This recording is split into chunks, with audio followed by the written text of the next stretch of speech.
Good afternoon. Thank you for joining us. I'd like to call the Tuesday, January 31st meeting of the Interim Finance Committee to order. Welcome back, committee members, and good afternoon to everyone who is in the audience and online with us. I am Senator Dondero Loop. I will be chairing this meeting today, and Ms. Garvin, will you please call the roll? Assemblywoman Anderson. Present. Assemblywoman Backus. Present. Assemblywoman Brown-May. Here. Assemblywoman Dickman. Here. Assemblywoman Gorlow. Here. Assemblyman Hafen. Here. Assemblywoman Howdigi. Here. Assemblywoman Kazama. Here. Assemblyman Miller. Assemblyman O'Neill. Here. Assemblywoman Peters. Here. Assemblyman Watts. Assemblyman Yeager. Here. Vice Chair Monroe Moreno. Here. Senator Canizaro. Here. Senator Goycochea. Here. Senator Harris. Here. Senator Neal. Here. Senator Nguyen. Here. Senator Severs-Gansert. Senator Titus. Here. Chair Dondero Loop. Here. Thank you very much, and please mark those that arrive a little bit late as present. Before we move on with today's agenda, I'd like to remind everyone in the room, including our audience, to mute your electronic devices. For those who will be providing testimony today, please remember to state your name and spell it.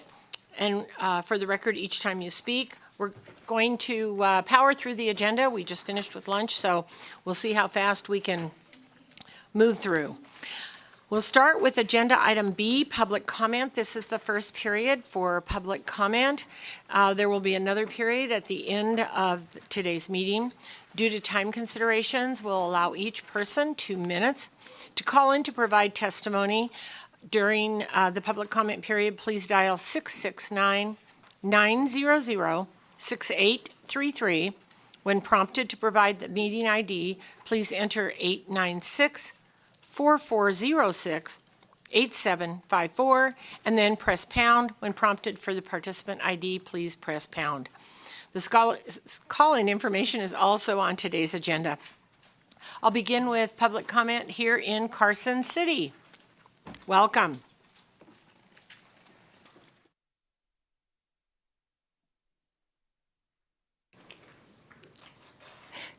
Good morning, good afternoon, Madam Chair and members of IFC. Just a quick on the record, Leah Case here on behalf of Boys Town in Nevada, just in support of item G13, the funding for Nevada Department of Education for school and student safety. Just wanted to get that on the record that this is a great opportunity, and Boys Town is one of the organizations that can provide those wraparound and supportive services once this funding is passed. Thank you. Thank you very much. Anyone else here in Carson City? If anybody else is here, you can go ahead and come up and fill the chairs. Please go ahead. Thank you, Chair Dondero Loop and members of the committee. For the record, my name is Brett Salmon with the Nevada Healthcare Association and the Nevada Center for Assisted Living. I'm here to testify in support of item F3, the Nursing Facility Workforce and Assisted Facility Workforce Initiative that will be before you today. This funding was approved in October at your meeting then, and was put into a reserve account to develop a distribution formula, which we're coming back today with partnering with the Department of Health and Human Services to provide that formula to you today. As you're all aware, long-term care communities are part of a larger interconnected healthcare continuum, and when portions of that continuum struggle, the whole continuum feels the impact. According to the Bureau of Labor and Statistics, from February 20th, 2020 to December 2022, the long-term care workforce has been the slowest healthcare sector to recover from the pandemic. So both assisted living and nursing facilities are still below pre-pandemic levels of caregivers. If this committee approves the formula today, the funding will help ease pressure on the healthcare continuum. Hospitals must have places to discharge their patients. If nursing facilities do not have enough caregivers, they have to limit their admissions from hospitals. And if assisted living facilities do not have enough caregivers, They must limit their admissions from hospitals and nursing facilities. This then impacts all of us when we're looking to receive treatment in our hospital that can't be done timely because of hospitals at capacity with people that need to be discharged to a lower level of care. This funding will allow assisted living and nursing facilities to address their workforce needs with job fairs, network events, job advertising, staff trainings, immigrant visa sponsorships, wage increases, bonuses, education scholarships, career ladder development, and referral incentives for current staff to help with recruitment. Thank you for your time. Thank you very much. Anyone else here in Carson City? We'll go down to Las Vegas. Las Vegas, anyone for public comment? Seeing none, we'll go to the lines. BPS, when you're ready, please. Thank you, Chair. Callers, to provide public comment, please press *9 on your phone to take your place in the queue now.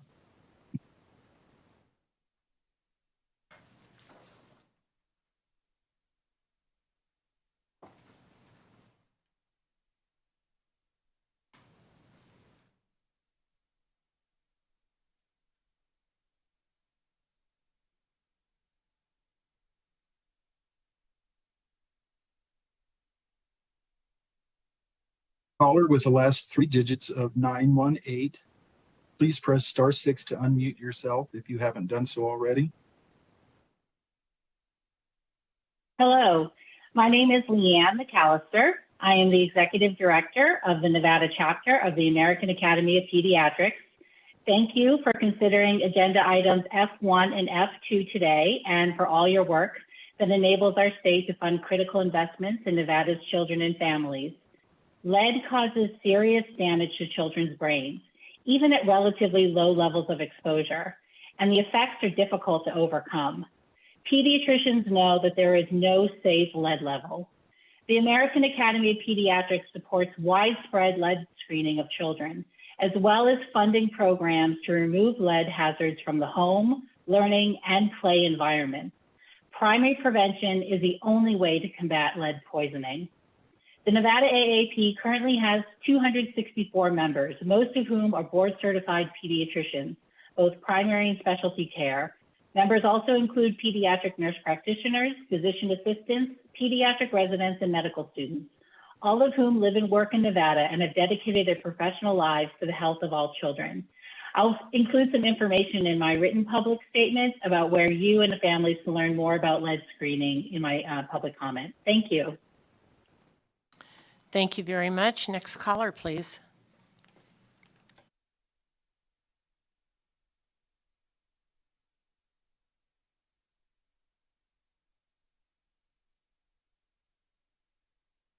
Good afternoon. Chris Daly, Nevada State Education Association, the voice of Nevada educators for over 120 years, commenting on class size reduction variances. The number of students in a class makes a real difference for students and educators alike. For students, smaller class size helps close the racial achievement gap, leads to earlier identification of learning disabilities, improves high school graduation rates, and allows for more engagement in lessons. For educators, smaller class size improves educator morale, requires less time on paperwork, and allows for more differentiated instruction as teachers become more aware of individual strengths and weaknesses. It also means safer schools. Quarterly variances granted by the State Board of Education have become the norm, but with the implementation of the new funding plan, this process merits increased scrutiny, as funds previously reserved for class size reduction have been rolled into base funding. The September report from the Department of Education to your committee states the following. Of the 383 reporting elementary schools, 349 requested one or more variances, approximately 91%. Districts may report one or more reasons for their variance request. 98% of all variance requests cited funding limitations. 97% of variance requests cited difficulty hiring, reflective of the increase in teacher shortages due to retirement, attrition, and decreases in recruitment and retention.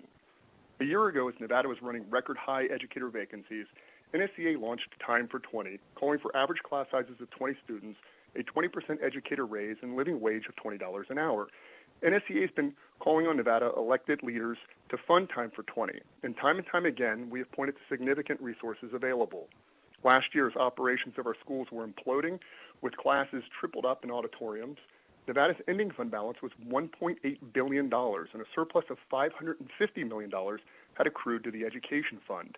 By comparison, a 20% across-the-board educator raise would cost Nevada about $650 million a year. While some are now talking about the increases proposed in the K-12 budget for next biennium, the truth is Nevada has had the money to address this crisis head-on for the better part of the past year, yet little has been done. NSEA hopes the legislature fully digests reports like the one on class size reduction variances and the November report released by the Commission on School Funding. Hear the voices of Nevada educators and take bold action now. It's time for 20. Thank you very much, Mr. Daly. Next caller, please.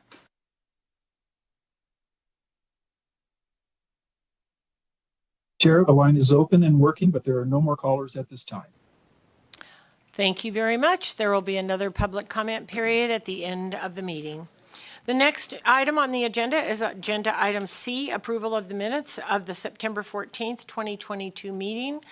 Members, a copy of the draft minutes are included in your meeting packet, and they've also been posted online. Do any members have any suggested revisions or edits to the draft minutes? Assemblywoman Kasama. I was not at the meeting, so just want to recuse from the vote. Thank you.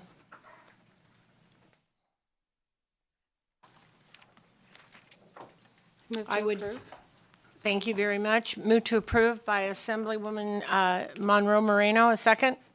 Second by Senator Canizero. All those, any discussion? All those in favor, say aye. Aye. All those opposed? Thank you very much. Motion passes. Thank you very much. The next item on the agenda, D, we will move on to the statement of the American Rescue Plan Act. And Mr. Leiser, go ahead when you are ready.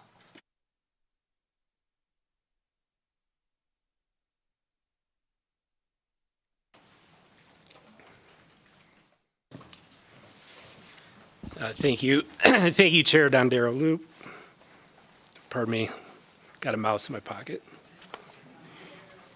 It's okay. As long as it's not a ringing phone, you're in business. Thank you. Thank you, Chair, Vice Chair Monroe Moreno, members of the Interim Finance Committee. For the record, my name is Brody Leiser. I serve as Chief Principal Deputy Fiscal Analyst with the Fiscal Analysis Division of the Legislative Council Bureau. I will walk through Agenda Item D, which is a statement of the American Rescue Plan Act, Coronavirus, State Fiscal Recovery Fund obligations, and remaining reserve balances. The statement can be found in Volume 1 of the meeting packet, beginning with the summary sheet on page 27. If all items submitted for consideration today are approved, which total approximately $3.9 million, the remaining unobligated balance of coronavirus state fiscal recovery funds would be approximately $33.7 million, all of which is shown under the lost revenue reserve as displayed on the summary statement. This unobligated balance that's displayed on this page, the $33.7 million, does not reflect additional allocations which are recommended by the governor in his budget for the 2023 to 25 biennium.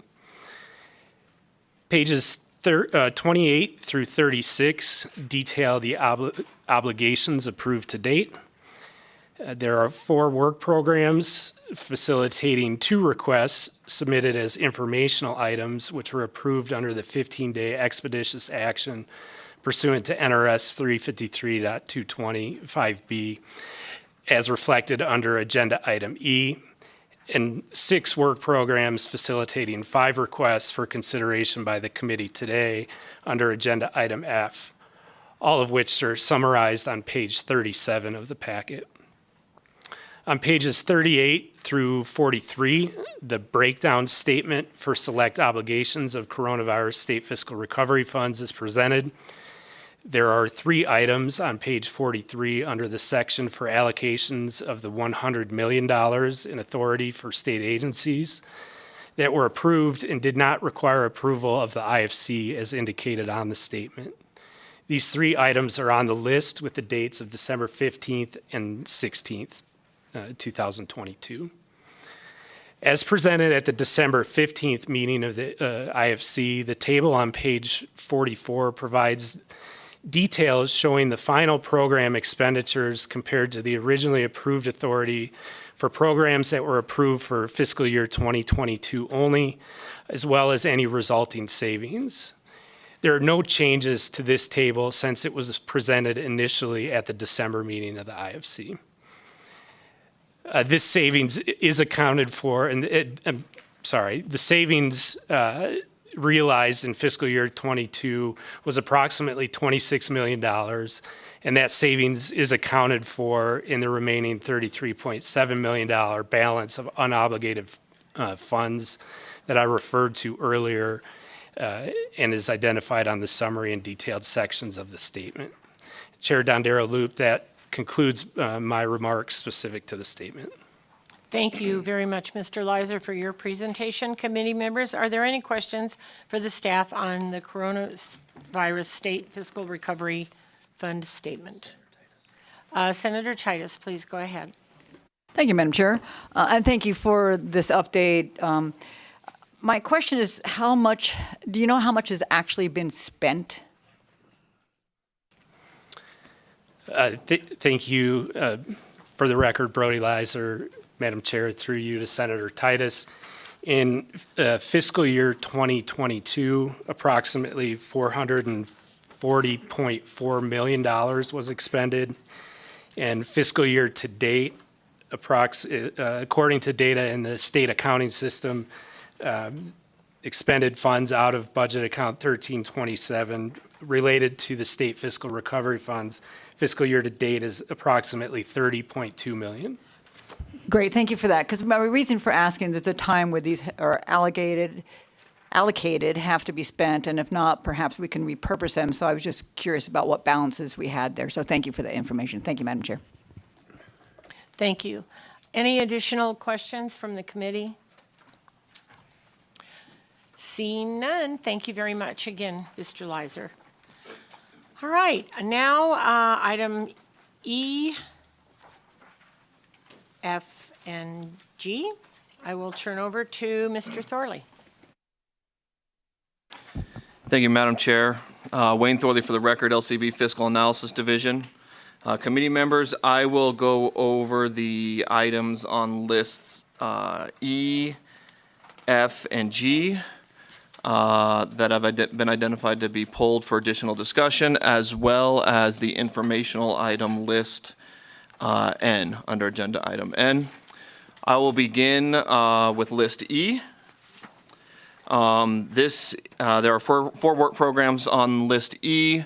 These are work programs that were submitted pursuant to NRS 353.220 sub 5B that require expeditious action within 15 days by the committee.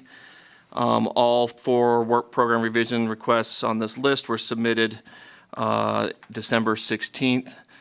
So the 15 days expired at the end of January.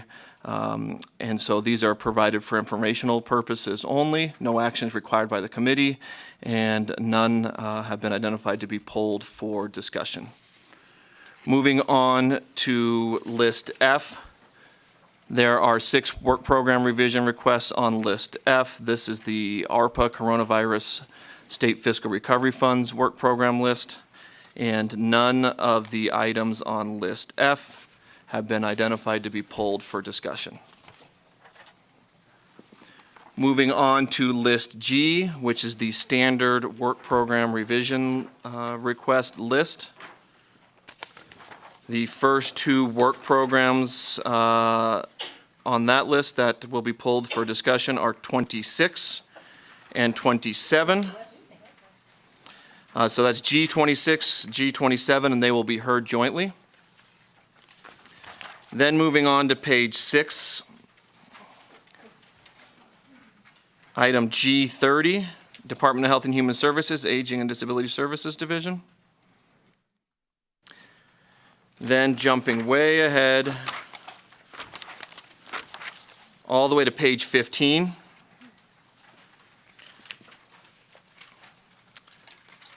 Item G81, Department of Conservation and Natural Resources, Forestry Division. And then turning the page over onto page 16, G84, Department of Conservation and Natural Resources, Forestry Division, Forest Fire Suppression. And that is it for List G. So again, on List G, on List G, that was 26 and 27 heard together, 30, 81, and 84.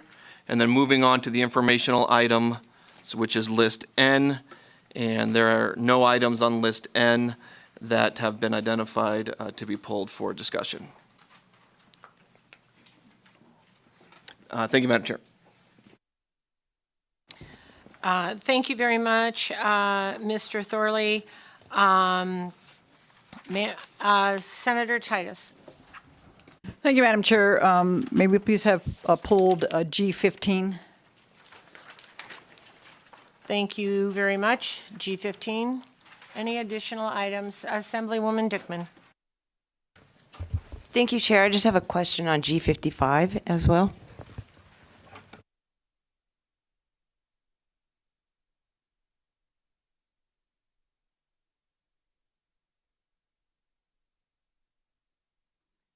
Any additional? Okay, seeing none, I would like for a motion to approve the items on list F and G that have not been pulled for discussion.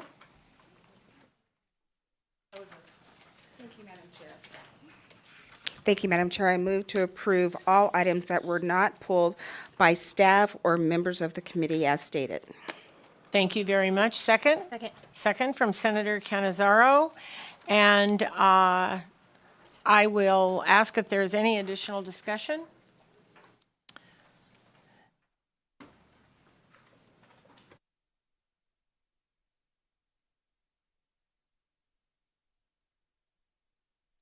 Okay, all those in favor, say aye. Aye. All those opposed?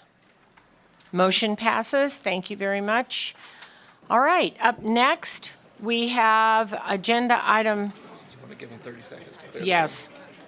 Sorry, I forgot about clearing the room. Goodbye, it's been fun.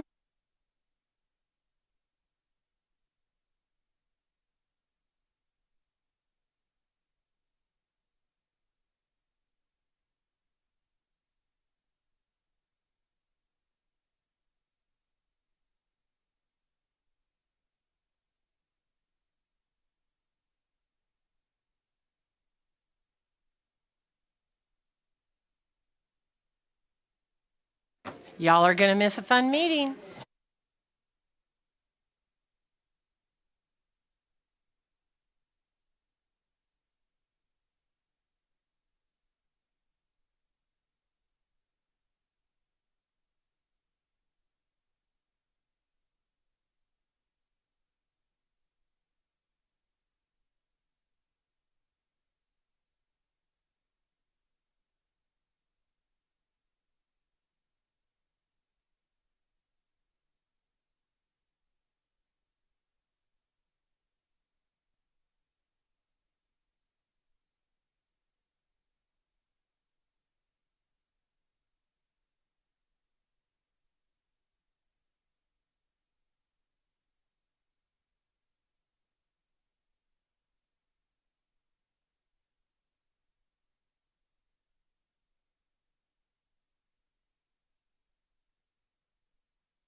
All right, it's just us. Thank you.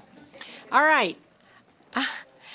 We will go to item on G15 to start with.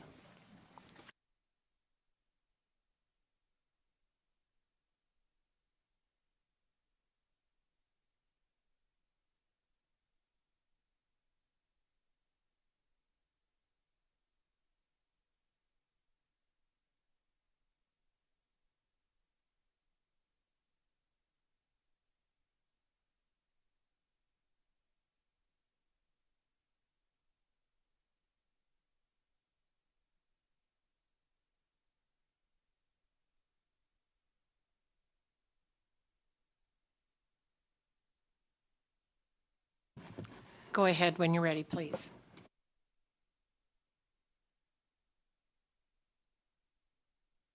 In Las Vegas, when you're ready, go ahead, please. Good afternoon. Thank you for this opportunity to come before you. Madam Chair, Patricia Hoppy with the Nevada Department of Agriculture.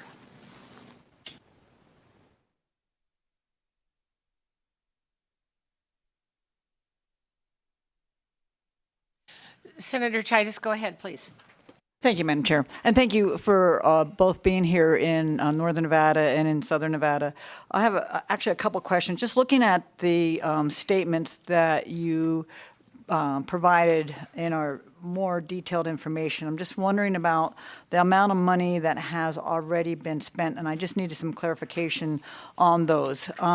According to your statement on the need for this additional money, it says that the 64 million, or yeah, 84 million represents the difference in anticipated spending versus currently budgeted. Can you explain to me how there's such a great difference in $84 million in what you actually had budgeted and why there was such a great increase? And then I have some follow-up questions.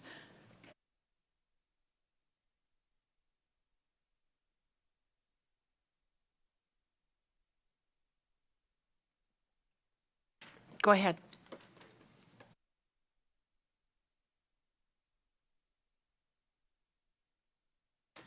Would you make sure that you push the mic button when you're speaking? We don't hear you. In Las Vegas.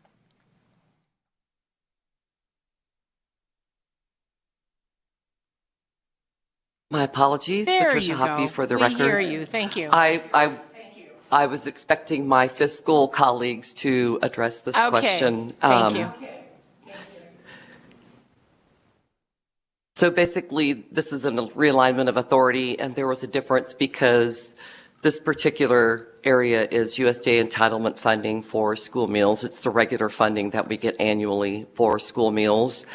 And the original base budget amount was affected by the COVID-19 pandemic, and so it was under allocated this particular biennium. For the record, Mark Markovich, Administrative Services Officer with Nevada Department of Agriculture. I'll provide just a quick numbers as far as how much is expended. So for school breakfast, we have authority of 34.3 million approximately. Year to date, we expended 19,828,000. For the school lunches, we have approved authority of 89,636,000 approximately, and we expended 61,165,000 approximately. Those claims do arrive twice a month, and they are submitted by our recipients on the 1st and the 16th of the month. We are expecting new claims to come through tomorrow. On average, they go anywhere between 4 or 5 million to 10 million per month. So we are expecting to run out of authority pretty soon in these federal funds. So these funds, if I might, Madam Chair, follow up. So these funds have already been designated or allocated, and now you're asking for the authority to spend these funds. Is that correct? For the record, Marko Markovic, yes, that is correct. This is a federal funds, 100%, so this is just additional award received from the federal government. So it seems to me, based on the number of students that we have in the state of Nevada, we're spending a lot of money for breakfast and lunch, and I'm not opposed to that. I think food security is very critical, especially for children. Having multiple grandkids in school throughout this state, Washoe County, Humboldt County, Clark County, Lyon County, none of those grandchildren like their school lunches. And they will testify to me as grandma that they see most of it going to waste. And it didn't matter whether you're in high school, elementary school, or kindergarten. So are we, by this money that the federal government has allocated to us, are we obligated to follow do we get the food from them? What is happening? And growing up in my little small town of Smith Valley, I loved our school cooks. I mean, their meals were amazing. And to find now that these children are not eating these lunches, I'm just curious, where's the disconnect here? Madam Chair, for the record, Patricia Hoppy with the Nevada Department of Agriculture, through you and to the Senator. So there is a required meal pattern, a creditable meal pattern, that if you are operating the National School Lunch Program or the School Breakfast Program, that all of our school food authorities have to follow. There's a lot of different components to it. There are required components that have to be served with every meal. So we review menus for application and adherence to that particular meal pattern. We don't really have any control over the food items that the school food authorities choose to serve. We have to ensure they're meeting the federal requirements of that program meal pattern. We do understand sometimes there is waste. You know, sometimes we do have administrative reviews, compliance reviews that we do every year on our sponsors, where our program staff go to the schools and school districts, and they actually do stand at the point of service line and watch the children getting their food items and eating their meal. And yes, sometimes they throw the carrots in the trash or they throw the salad in the trash. We are working on trying to add additional technical assistance and guidance to our school food authorities in order that, you know, we can kind of start working on that waste issue that we do know we have in some schools. We're also having conversations with our program sponsors and operators, talking about quality of food, being a little bit more innovative, you know, trying to beef things up besides just chicken nuggets and pizza and hamburgers, and offering more and different varieties of food to our school children. Thank you, Madam Chair, for the question. I just would appreciate when you have that documentation of the waste. I'd really like to see how much you think is actually wasted of that food, and if there's any kind of a plan and what that might be in the future to help with that kind of waste. And again, I think it's important that children come in and they're fed. I think all of us needed to be fed, and we were, and I think that's really critical. But I'm just worried about it's not that they're throwing away the McNuggets too. And I heard when I was in Winnemucca this weekend that the pizza's horrible. Even my granddaughter, who doesn't eat much, won't eat that pizza. And so I'm just wondering where that disconnect is. So I'd love to see their overall view of what you have online to address some of that. Thank you. Thank you, Madam Chair, for the question. And unless there's other questions, I'll move to approve the budget. Okay, I believe Assemblywoman Kasama had a question. Yes, thank you, Chair. On that same item, number 15. This allocation for a school lunch and breakfast, I know in the previous administration, they had lunches and breakfast for free for all families, not based on need. Is this a continuation of that? Is this including all families in the state of Nevada? For the record, Patricia Hoppy.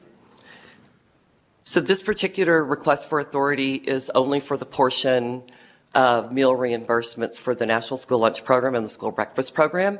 That is our regular USDA funding. We have started this school year with the state ARPA-funded Universal Free School Meals. So those are going on. They started when school started in August. This is the first school year. This particular request for authority is only for the regular annual entitlement funding that we get for those two programs from USDA. Thank you for the clarification. Thank you very much.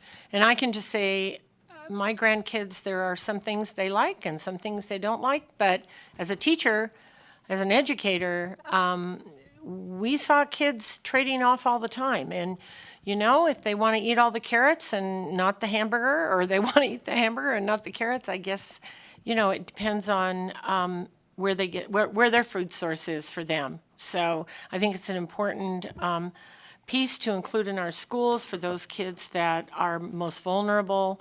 And so I thank you for what you do. All right. Any additional? Oh, Assemblywoman Dickman. Thank you, Chair. And I'm wondering if my question should be asked under this one instead of the one I asked you to pull. But does this program reimburse people who bring their own lunch? No?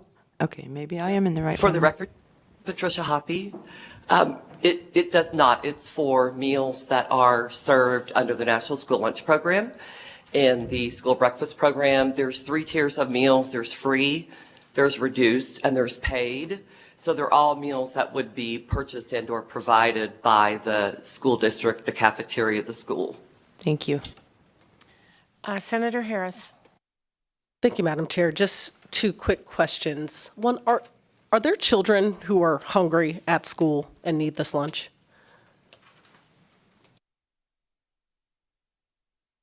Patricia Hoppy for the record. I hope not. I think Nevada was one of the few states, I believe there's 5 at this count, that amazingly and graciously did the universal free school meals and used our state ARPA funds for that. So there could be, I hope not. I will tell you that every single student in our schools, which I believe approximately that's 460,452 students at this point, have an opportunity to have a free meal, thanks to the operation of the 2 federal programs and the expansion of that through our state ARPA funding that all of you approved last year. So they do have the opportunity to have a meal, and I hope they're taking advantage of it. My apologies, Madam Chair. I asked the question in a confusing way. Let me rephrase. Absent this program, are there children who would be going hungry? Yes, there could be. Absent this particular program, before we had universal free school meals, there is a free and reduced option, and there is a paid option that is provided reimbursement through USDA regular funding. As all of you know, when the pandemic hit, I believe families that didn't have to worry about being able to afford their children's meals in schools now had to do that. So I believe that absent this particular program, there absolutely could be children that could be going hungry at school. And is it fair to say that this is then making a difference in the lives of those children when it comes to their ability to learn, their nutritional needs, and just general well-being? Absolutely. Wholeheartedly believe in what we do, and with the additional universal free school meals ARPA funding, in addition to the type of funding we're asking for authority for today, over 260,000 children across the state of Nevada are able to eat free because we're picking up the bill for those reduced and paid children's meals. Thank you, Madam Chair. Thank you. And I would also add just a little bit of information here that during the pandemic, when the kids were in school, but we were still kind of coming out of that, many schools, if parents forgot to bring, kids forgot their lunch, parents forgot to put it in the car, whatever happened in the craziness of getting kids to school in the morning, the parents were not always allowed to come back into the school because they did not want additional, exposure into the school. So kids were given a lunch that day.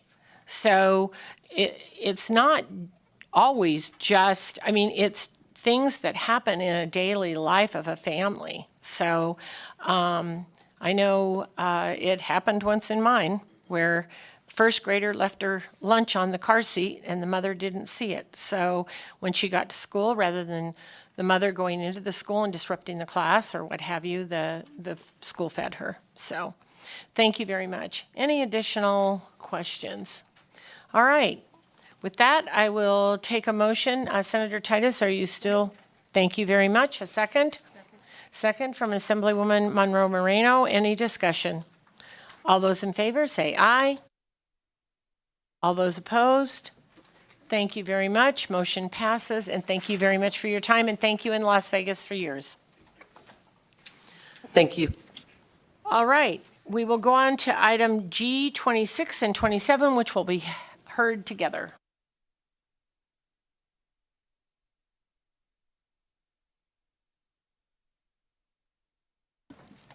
Good afternoon, Madam Chair and members of the committee. For the record, Marla McDade Williams, Deputy Director, Department of Health and Human Services. I'll start and open this, and then I have Dr. Woodard with us, who will also be available to answer questions, and then Executive Director Montooth. Just want to open by saying the Fund for Resilient Nevada was established in 2021, and we have been working diligently since its passage to stand up the program. One of the things that we have been focused on up to this point is the statewide plan and the needs assessment. And we have done that through a very comprehensive process that included a lot of public feedback from the public and from government agencies, overseen by the Advisory Committee for Resilient Nevada, as well as the Attorney General's Substance Use Response Work Group. The goals of the funding align with the national efforts of the Office of National Drug Control Policy's National Drug Control Strategy. And we have landed on 7 particular goals. Goal 1, to ensure local programs have the capacity to implement recommendations, allocating for fiscal year 23, $804,000, for fiscal year 24, $1.6 million, and for 25, $1.6 million. For goal 2, to prevent the misuse of opioid, proposed funding estimates are $800,000 for fiscal year 23, $2.1 million, and $2.1 million for the next biennium. Under Goal 3, to reduce harm related to opioid use, proposed funding estimates are $140,000 for each of the next 3 fiscal years, or this fiscal year and the next 2. Goal 4, to provide behavioral health treatment, proposed funding estimate of $1.7 million, $1.5, and $1.5. For Goal 5, to implement recovery communities across Nevada, we have not landed on any proposed funding estimates at this time. Same for Goal 6, which is to provide opioid prevention and treatment consistently across the criminal justice and public safety systems. And then finally, Goal 7, to provide high quality and robust data and accessible timely reporting. We have allocated $361,000, $743,000, and $523,000 over the course of the next 3 years. In conclusion, I also want to note that to ensure that we are working effectively with tribal communities, as you know, the legislation did address tribal communities. We have determined a need to directly fund the Nevada Indian Commission since Director Montooth has developed great working relationships with Nevada tribes and has the pulse on who to work with in respect to that. I'm happy to answer questions. Thank you. Thank you very much, and I believe Senator Neal has a question. Thank you, Madam Chair. So this is G27, right? So I had a question on in the grant backup. It talks about the toxicology data and the patient care, and you're going to be purchasing handheld spectrometers for drug testing.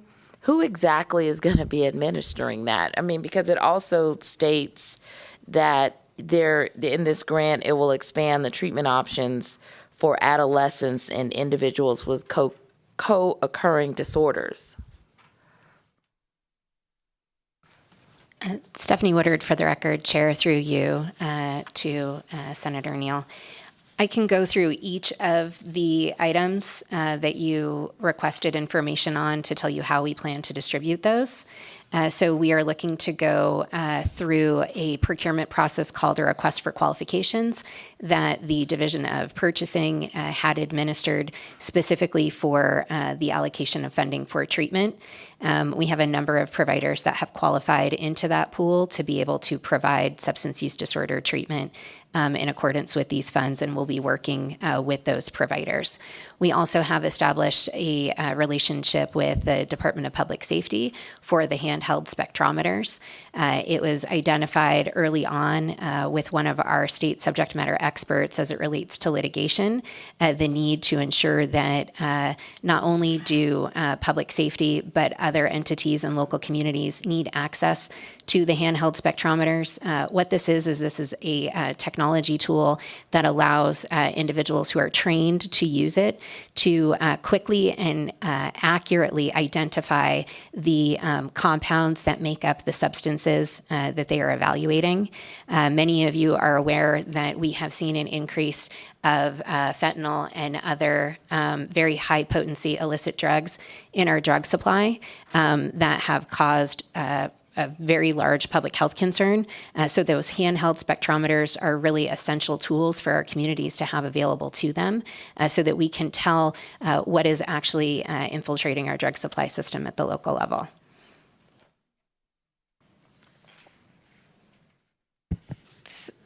So I guess Madam Chair, follow-up. I'm not clear on who these qualified providers are. Are we talking about pharmacists? Who is doing the work? Because what it sounds like is that you're going to take a compound and try to see what's in it. And who are those providers? Stephanie Woodard, for the record, through you, Chair, to Senator Neal. We are working with the Department of Public Safety to do the engagement at the local level to see who would be best poised to house those spectrometers prior to them being purchased, so that we have a well-developed plan that will meet the needs, the unique needs of each of the communities that they're planned to be distributed to. Thank you, Madam Chair. Thank you very much. Senator Titus.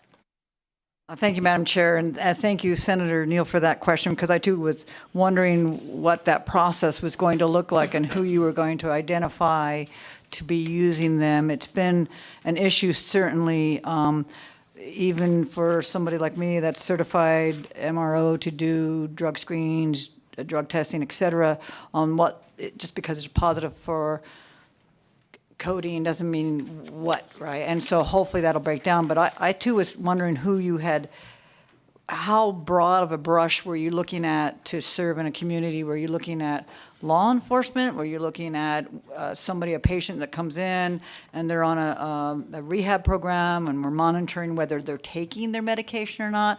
Because we know urine drug screens are not as we would like them to be. So I was just curious about some more detail on what actually you envisioned for the use of them. I think they're going to be incredibly important, but I'm not sure who's going to actually have that information and use it.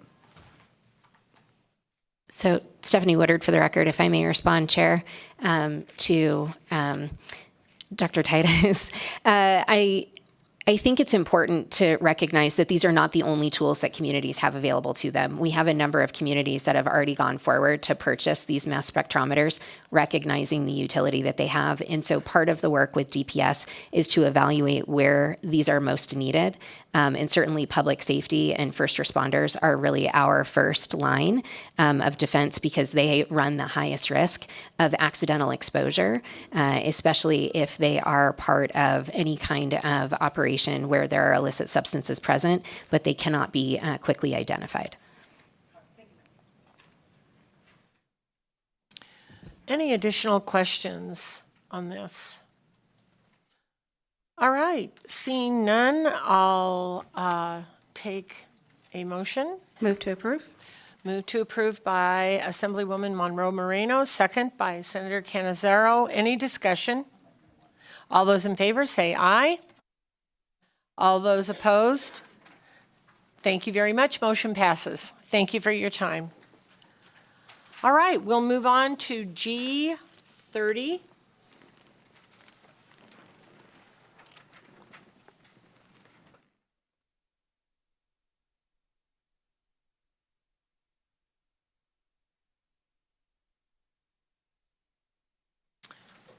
I believe the presenter is in Las Vegas. Please go ahead when you're ready.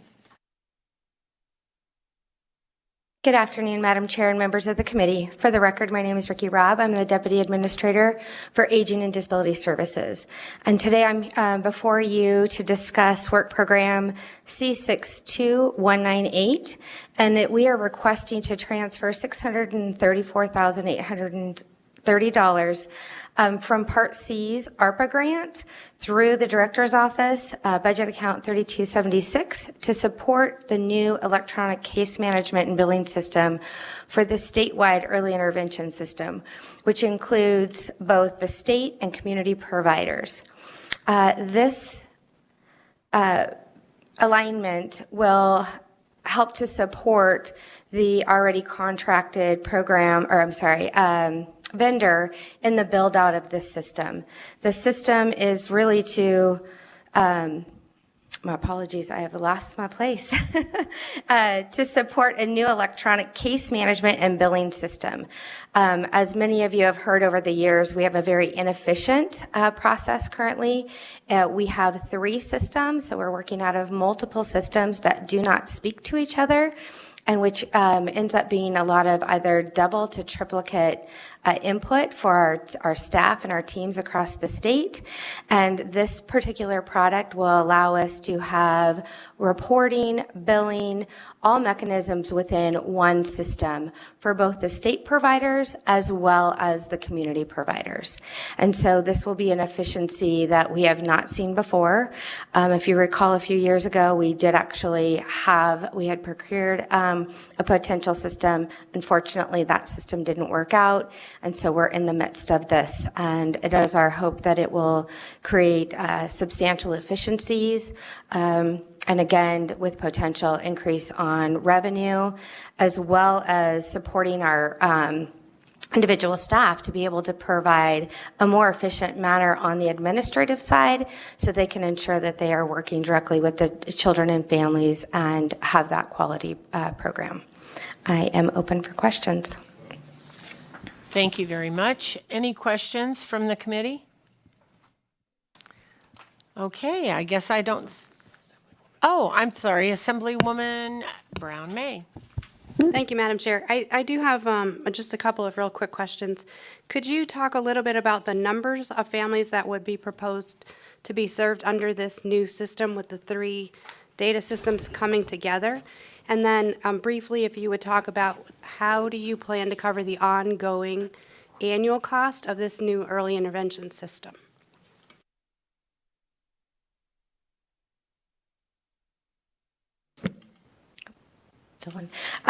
Through you, Madam Chair, to the Assemblywoman, thank you for your question. Ricky Robb for the record.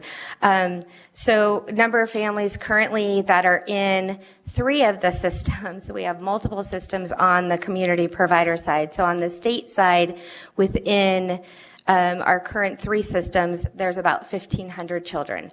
When we combine with the providers, it'll take us to where our current caseload is, which I believe it's about 3,600. So 3,600 children, which ultimately impacts those families who have an IFSP, which is an individual family service plan.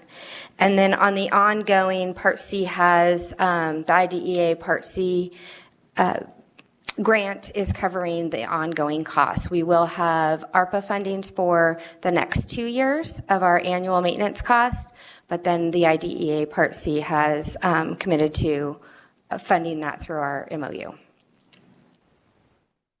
Thank you. Thank you, Madam Chair. Thank you very much. Now, any additional questions? All right, seeing none, I'll take a motion. Move to approve.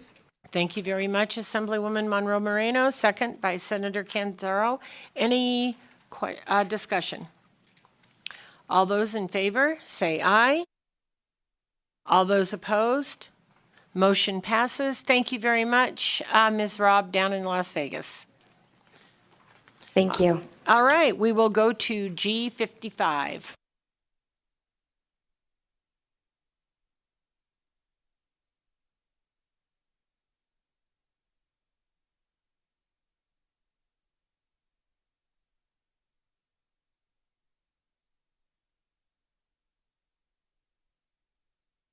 Good afternoon, Madam Chair, Vice Chair, committee members.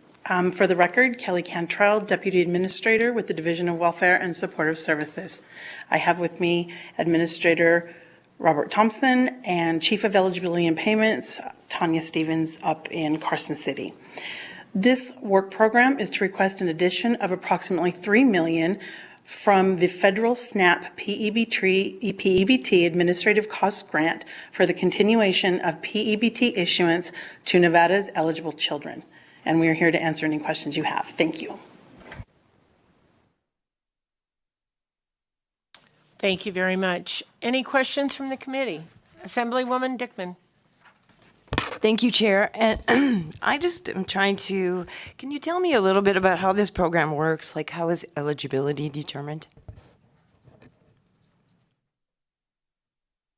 Kelly Cantrell, for the record, Madam Chair, through you to Assemblywoman Dickman. The PEBT program has changed over time.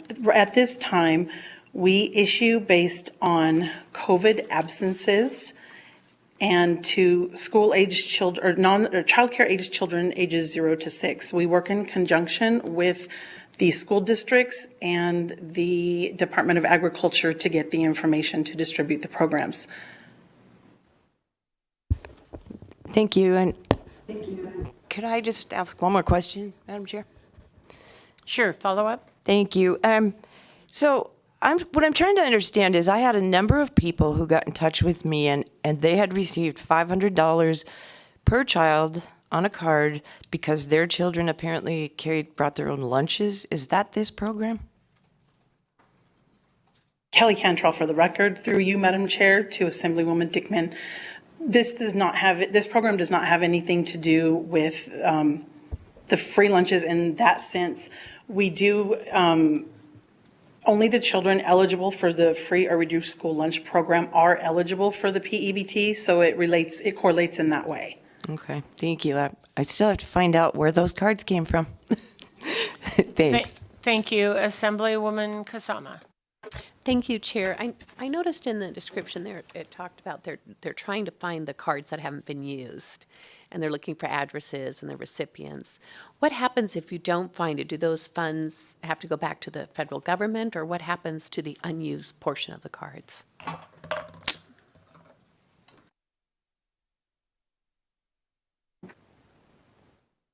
Thank you for the question, Madam Chair, through you to Assemblywoman Kasama.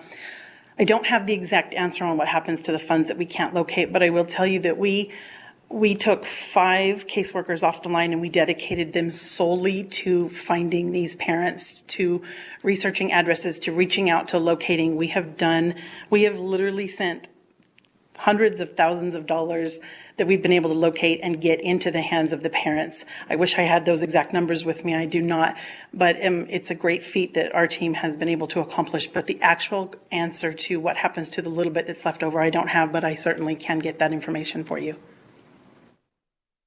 Thank you. I appreciate it. Thank you very much. Any additional questions? All right, seeing none, I'll take a motion. Move to approve. Thank you, Assemblywoman Monroe Moreno. Second by Senator Canizero. Any discussion? Seeing none, all those in favor say aye. All those opposed? Motion passes. Thank you very much. We will move on to G81.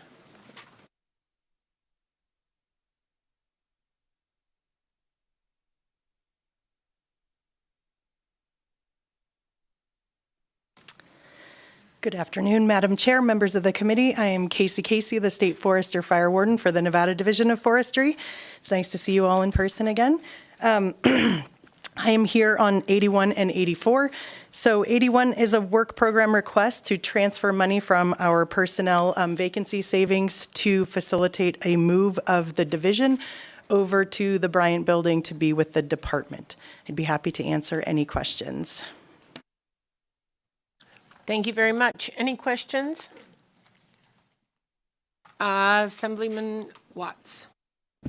Thank you, Madam Chair. I believe my understanding is that the move is going to come with an increased rent cost. Could you explain what plans your agency has to help cover that increased cost in future years? Thank you for the question, Madam Chair, through you to Assemblyman Watts. We plan to put that into the budget. We put both this move into our budget request and into this emergency request. As I had stated in some of the questions earlier that you guys probably see the answers we submit to, this request to expedite the move came because Department or Division of Emergency Management needed our space that we are living in. That required PEB to move out of the DCNR building. That piece is happening. It's in the process. So our budget we are requesting an increase in the budget to cover the COPS payment. That's the payback of the facility that was built, the Bryan Building. We actually will overall decrease our rent once that COPS payment is paid off in full. And I don't exactly remember the date of the payoff, but I think that was in one of our answers. Thank you very much. And I saw another hand go up, but I did not see who it was. Okay. Senator Titus. Oh, Senator Titus, sorry. Thank you, Madam Chair. And I think my question is more for staff, and just what the basis, and if we have, if this is regular accounting business where we take personnel, unused personnel category monies for basically a capital improvement or capital funds, because some funds have to revert back to the general fund depending on what category they are. And I'm just wondering what this process is and if this is something that we've done in the past.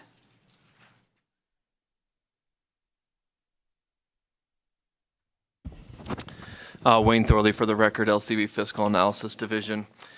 So Senator Titus, to answer your question, if a state agency has unused authority in category 01, which is the personnel services category, and that category is funded through, let's say, general fund appropriations without any action by the Interim Finance Committee or approval of a work program, that funding would revert to the general fund, unrestricted general fund, and be available for future use.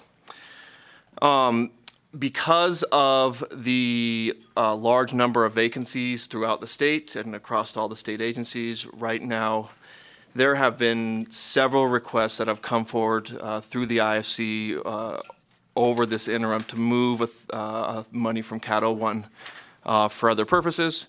It is a budget policy decision of the legislature and the committee to make. There's no restriction in law that prohibits the agencies from doing that if they have approval from the IFC of the legislature.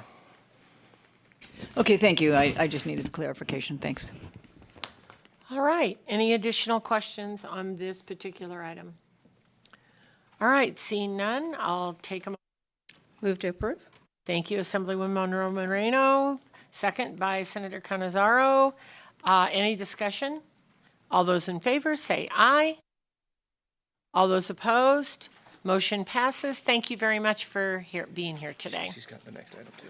And now we'll go on to G84. Thank you, Madam Chair, members of the committee. It's me again, Casey, State Forester Fire Warden for the Division of Forestry. 84 is a request to transfer authority from multiple categories into a current fire year budget category to pay bills. It's a movement of authority so that we can expend cash in the account. Just to let you know, this is a just over $1.4 million shift. We have about $3.5 million of adjudicated bills on our desk to pay, so this will not pay all of the bills that we owe for fires that are passed, but this will get us closer. We will have a supplemental request coming forth during the budget process to make ourselves whole, both for those bills that are still adjudicated and unpaid and for future expenses as we go forth in the fiscal year. With that, I'd be happy to answer any questions. Thank you very much. Any questions from the committee? All right, seeing none, I'll take a motion. Did you have a question? I'm sorry. Assemblywoman Peters, please go ahead. Sorry, I'm a little bit slow to the draw sometimes on questions. My question is related to your budget. You went into a little bit there, but I am curious about just update us on the process for reimbursement of those revenues during this the remainder of this year, and then what you're expecting to bring in for your budget this next session cycle. Can you just give us a little bit more information on break out what you're expecting? Thank you, Madam Chair, through you to Assemblywoman Peters. It's a complicated budget account of reimbursements and expenditures. Obviously, as the state is required to pay our bills up front in order to get reimbursed, we're not always guaranteed to get reimbursed timely, although we are getting reimbursed much more timely than we have historically by our federal, state, and local government partners. I don't have the exact numbers in front of me of what we plan to bring in, but I can get them for you. We do send that every time we ask for these requests. As far as reimbursements, our issue is we don't know when the reimbursements are coming. So right now, we need to pay all these bills up front. If we have the FEMA program offers us assistance in paying for some wildfires that are declared through the fire management assistance grants, we have to pay all that up front in order to get reimbursed the 80%. And if it's our fire, we have to pay upfront to get reimbursed through a cost share agreement later with our federal partners. So that's usually what we're trying to do in all of these is we're looking at exact bills on hand. Everything that we've adjudicated and we agree is needing payment for fires, for fire contractors or firefighters.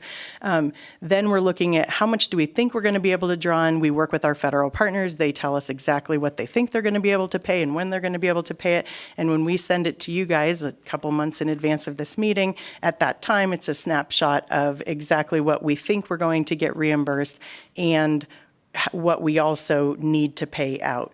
So each time we've come, I'm almost always here before you, like every committee meeting, I think. So asking for more money, we start out with $4.5 million of cash and about $22 million of authority in that account. The authority is based on a 5-year average of expenditures, but the cash on hand is based on a 5-year average of expenditures minus reimbursements. So that's why I'm always sitting before you asking for more funds in order to pay the bills up front to then get reimbursed later. A fun class in accounting. Thank you so much, Chair. Yes, and as a sister of a firefighter for the forestry division, I don't know that I would argue so. Additional questions? Assemblyman O'Neill, please go ahead. Thank you, Chair. It's probably a silly question. So you'll get reimbursed. We're putting the money up front. You'll get reimbursed. So you'll reimburse back to the state on the funds that we're forwarding to you now? Thank you for the question, Madam Chair, through you to Assemblyman O'Neill. It's not a silly question. This is a complicated budget account. For some of these things, we will get reimbursed. So yes, it's a constant flow of money from you to me, then me back to you, and then I come back and get more, and then I give you more. So almost every year we give you money back. We don't get reimbursed for every dollar that we spend in the account. Some of these fires are ours and we own the expenses on those fires. We get reimbursed for those that are approved through the FEMA FMAG program. We get up to 80% of the costs of the local government firefighters reimbursed through that program. And then through cost share agreements, usually those are split by acres burned. If the Forest Service burns 70%, they own 70% of the overall costs. We dump into the bucket everything we've all paid up front, and then we decide at the end who pays who. That's what takes time. So yes, that's basically how this account works. Unfortunately, obviously I would prefer to have the cash up front to pay the bills that for the average of what we pay every year. But that's how we work it, yes. Thank you. Thank you, Chair. Thank you. Any additional questions? All right, seeing none, I'll take a motion. Move to approve. Thank you, Assemblywoman Monroe Moreno. Second from Senator Cannizzaro. Any discussion? All those in favor say aye. Aye. All those opposed? Motion passes. Thank you very much for being with us today. Okay, the next item is item H. And we'll have a statement from Mr. Thorley. Please go ahead.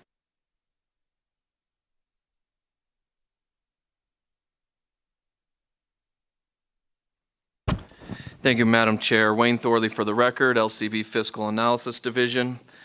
The statement of contingency account balance can be found in volume 2 of your meeting packet under tab H, which begins on page 261.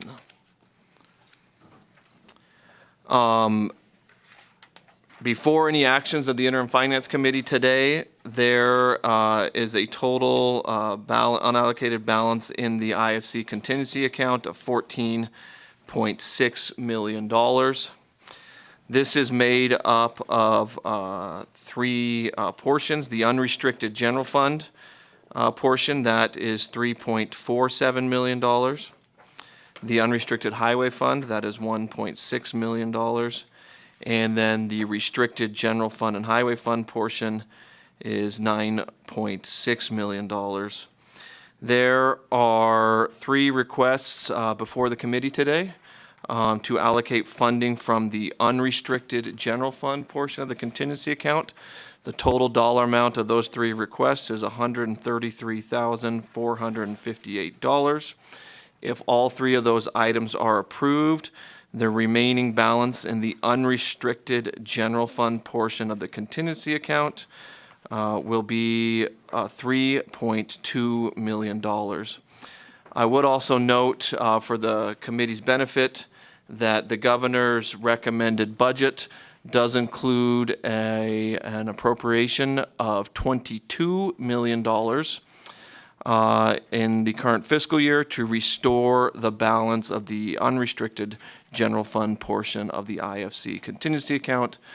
So that request will be going before the money committees when session begins to be reviewed and considered. Happy to answer any questions that any of the members might have.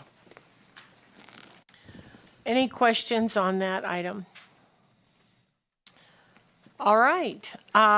We do not need to take any action. We will go on to item I. Thank you, Mr. Thorley. Will you please go ahead and,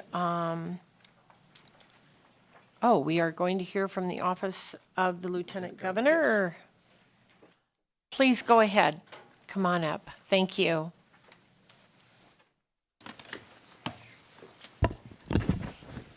Thank you, Madam Chair and members of the committee. For the record, Michael Dayton, Senior Advisor to Lieutenant Governor. Before you is a request of $31,960 to cover per diem expenses of the Lieutenant Governor during the upcoming session. And we came up with that figure working with the Governor's Finance Office, and Dan Marlowe is here to help with any technical questions. But as you see in the memo, the prior Lieutenant Governor had resided in Reno, so when the new Lieutenant Governor was elected, there was not the allocation of funds to pay the per diem of a Southern Nevada Lieutenant Governor. I'm happy to answer any questions that the committee may have, and thank you for your consideration. Thank you. Actually, the prior Lieutenant Governor did live in Las Vegas, but the one before that didn't. Just as a clarification. Any questions from the committee? Go ahead, Senator Harris. Thank you, Madam Chair. Did I understand you correctly that the $31,000 only represents a calculation for the per diem, or are there other things included in that? Good afternoon, Daniel Marlowe, Administrator for Administrative Services Division in support of Lieutenant Governor's Office. It is for the travel and per diem, 120 days at $114 per day for lodging, $69 for meals, and then the $10,000 stipend that's also allowed in NRS 218A645 as presiding over Senate. All right, thank you. Are there questions from the committee?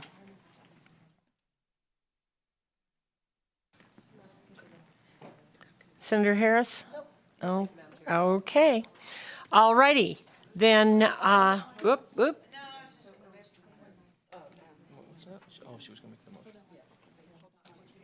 just a minute, please.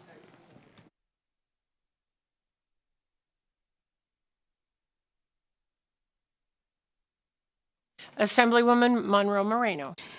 Thank you, Madam Chair. So I just have one clarifying question. So with this amount that you're asking for today, this will not be in the GovRex budget. You won't be coming back to us during the legislative session to ask for an additional amount. This will cover everything needed for the next period, correct? Once again, Daniel Marlowe, for the record, this is for the 82nd session for this fiscal year. We have included in adjusted base sufficient travel for the fiscal year 25 83rd session. Thank you.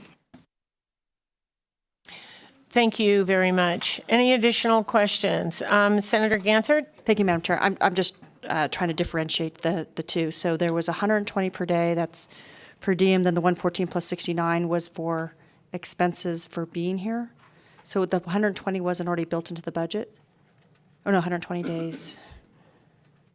Oh, you know what? I think I just figured it out. It was 120 days times 114 plus 69. Got it. Okay. Thank you. I have a quick question on the allocations for Douglas and White Pine. That's the next one. Oh, sorry, I'm jumping ahead. Never mind.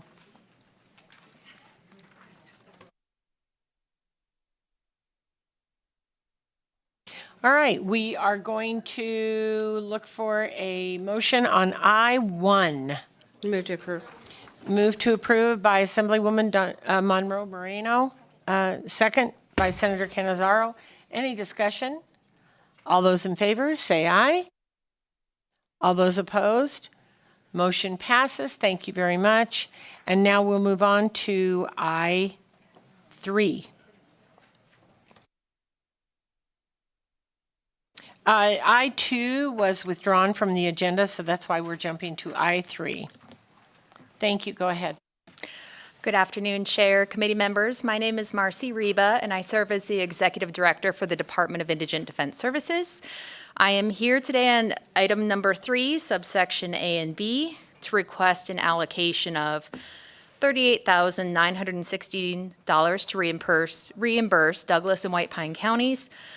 Those are considered Davis counties, and I'll do a little recap of what that means, and $62,582 to reimburse Elko and Humboldt counties.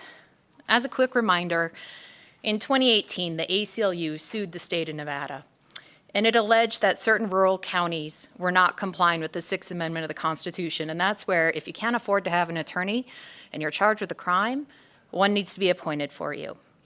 In response, the Nevada Legislature passed AB 81 in 2019, which formed the department. And they set forth requirements like each county had to create a plan for the provision of indigent defense services and require that the attorneys incorporate minimum standards in their representation.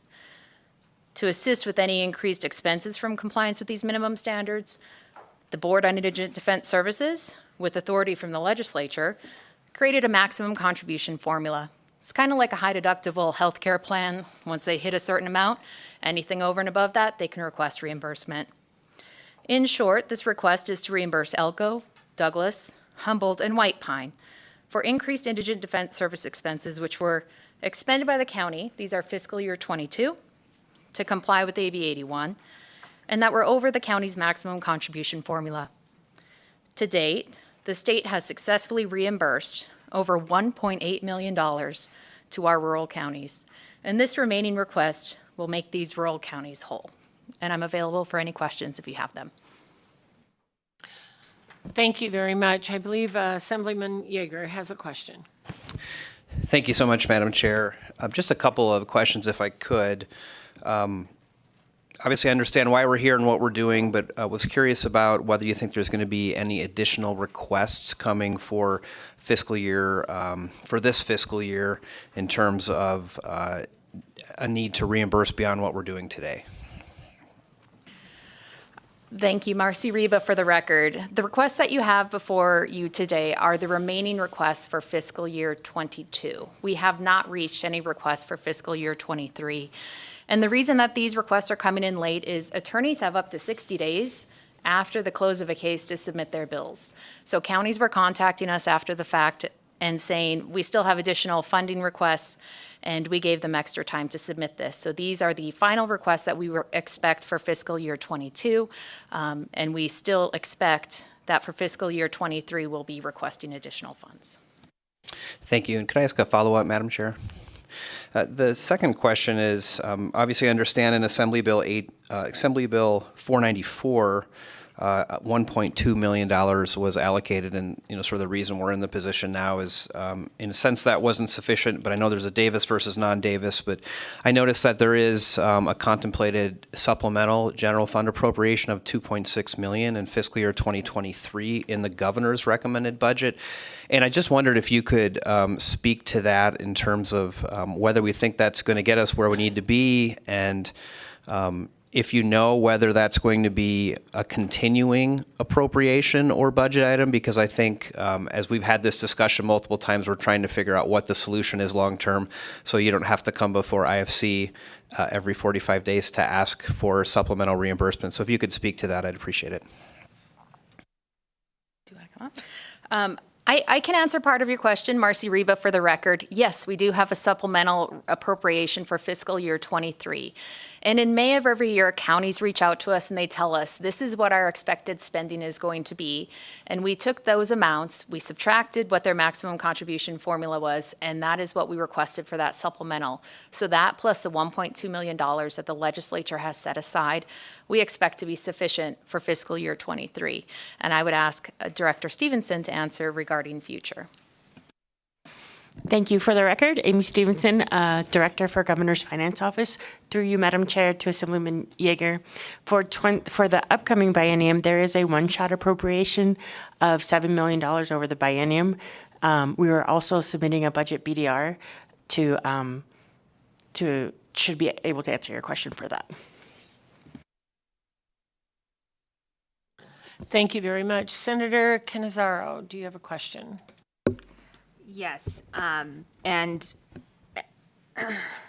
I guess my continued frustration comes from every time we're in IFC and this comes on our agenda, we have different unrestricted amounts from the IFC contingency fund that are coming forward to fulfill costs. We have had that discussion many times. We have had discussions about not having clarity on what exactly this money is being used for because we get two different sheets with different numbers that do not match up for miscellaneous expenses versus attorneys. Then that seems to change. At the last hearing, we had a conversation before approving additional funds for some of these counties that we felt was appropriate, but with the conversation that there would be a process in place so that you are not receiving post end of fiscal year continuing requests for additional funds, and that it would be built into the budget for the Indigent Defense Services to have to come before the full legislature so we could appropriate money to cover these costs so we do not have at every IFC meeting, or almost every IFC meeting, a continued request for additional funds of various amounts so that we could have a proper budgeting process. And at that meeting, when I asked for that to be part of what we were doing going forward, my understanding, and you can correct me if I am wrong, was that that was going to be how we handled this particular issue, that it would be built into the budget. So there could be some conversation about what was really needed so that it wasn't coming back after the fact, and so that we weren't continuing in this position of having to come up with additional funds for recurring things that we need to know before we're sitting in an IFC meeting and being asked again to put some additional funds for late coming requests for various reasons. I'm now hearing that there is a supplemental appropriation for the 2.6 that should cover the remainder for fiscal year 23. And my question on that is going to be, what assurances or details can you provide to us that that's going to be sufficient to cover whatever unknown remaining expenses may be out there? And then two, why are we seeing two one-shot appropriations in each fiscal year rather than having this built into a budget so that we can plan appropriately, and instead saying, let's take one-shot money and put it into these two one-shot requests for $3.5 million in each fiscal year? And what, if anything, are you planning to bring before the money committees for ensuring that we can have some accountability in what it is that we are paying for so that we're not hearing about it after the fact?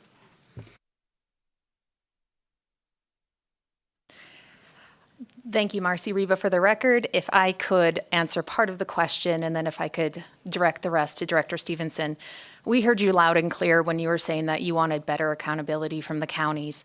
We are a very small agency. We are employed of 7 employees, but what we've done is we've worked on education with the rural counties. We've clearly defined what indigent defense services are. We've worked with county leadership and we've asked them to provide us their county books to show exactly what these expenses were. We have put one person in our office to review those and to reach out to the counties to ensure that these are indigent defense expenses. And we are closely working with these rural counties, and they are wonderful to work with. They're giving us everything that we're requesting. So we have heard this committee loud and clear. We are taking those into consideration. We are watching what is being spent, and we want to make sure that it is going to indigent defense services to make sure that we are providing these services.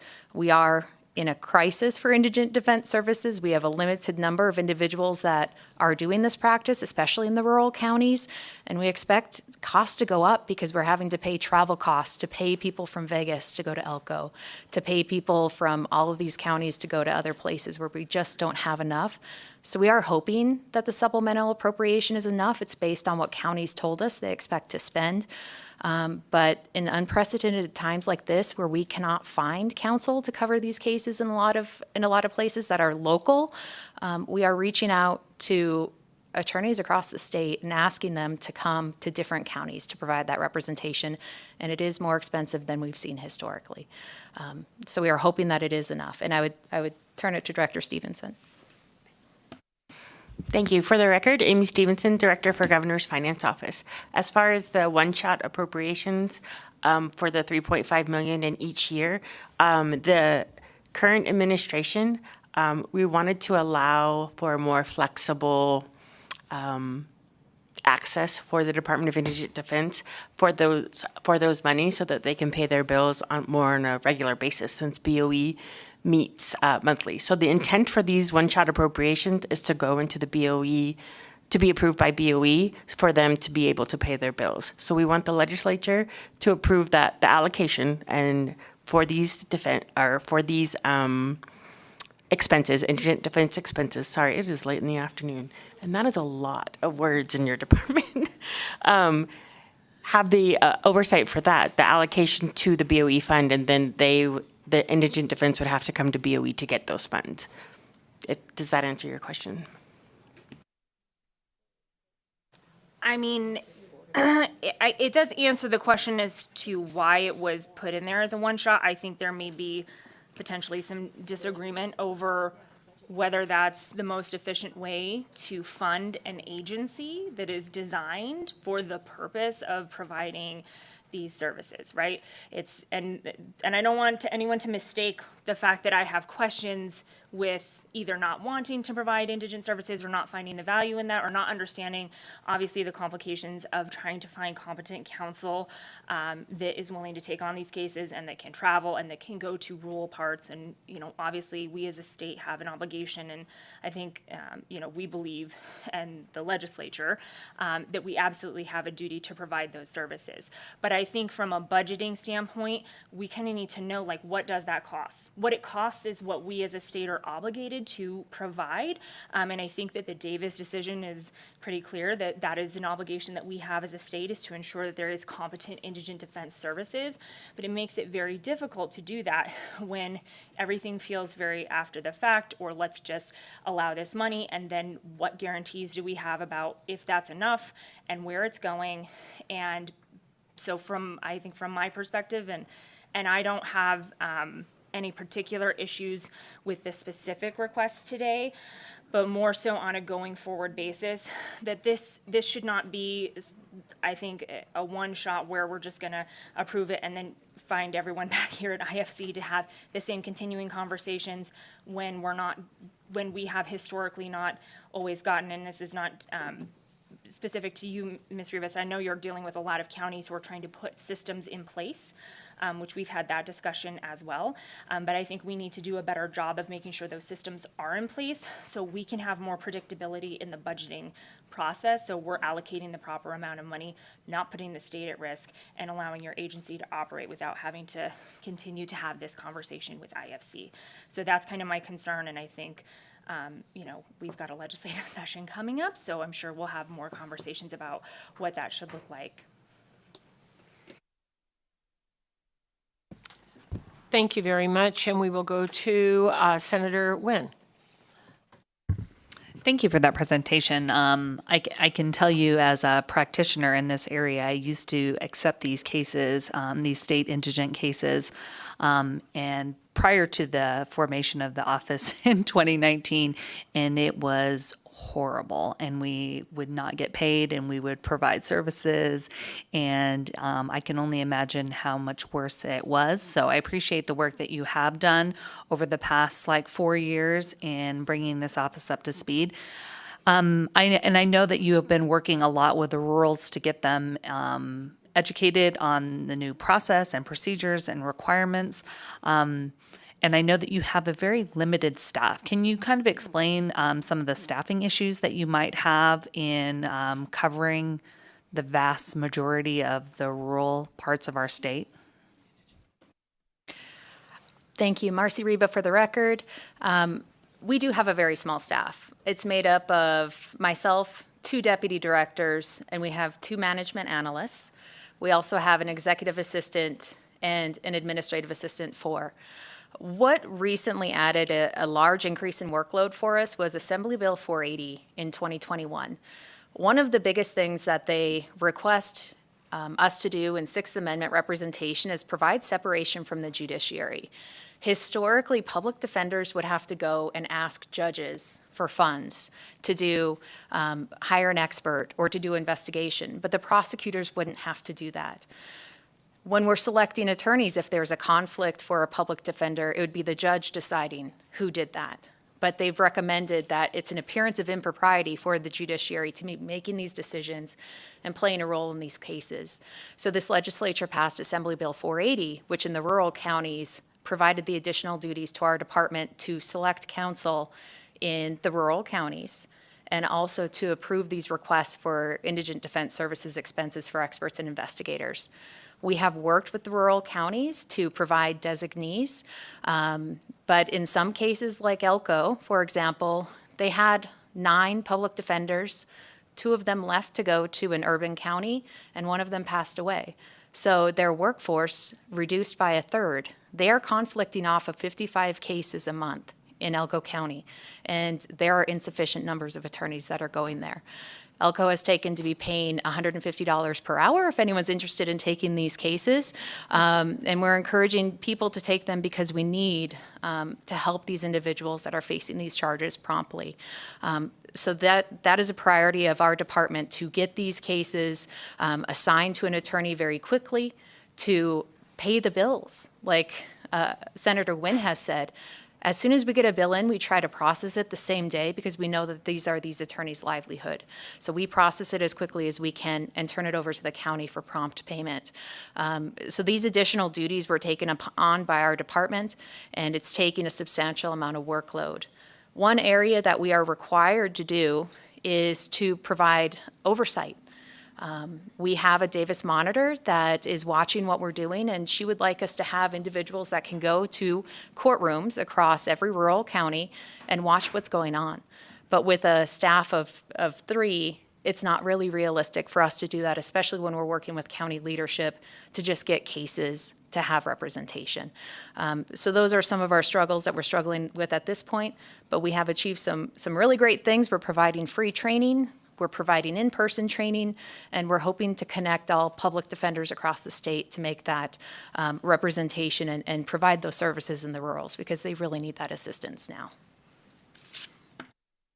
I have one follow-up. So is it fair to say within those, I think you said 5 or 7 individuals in your?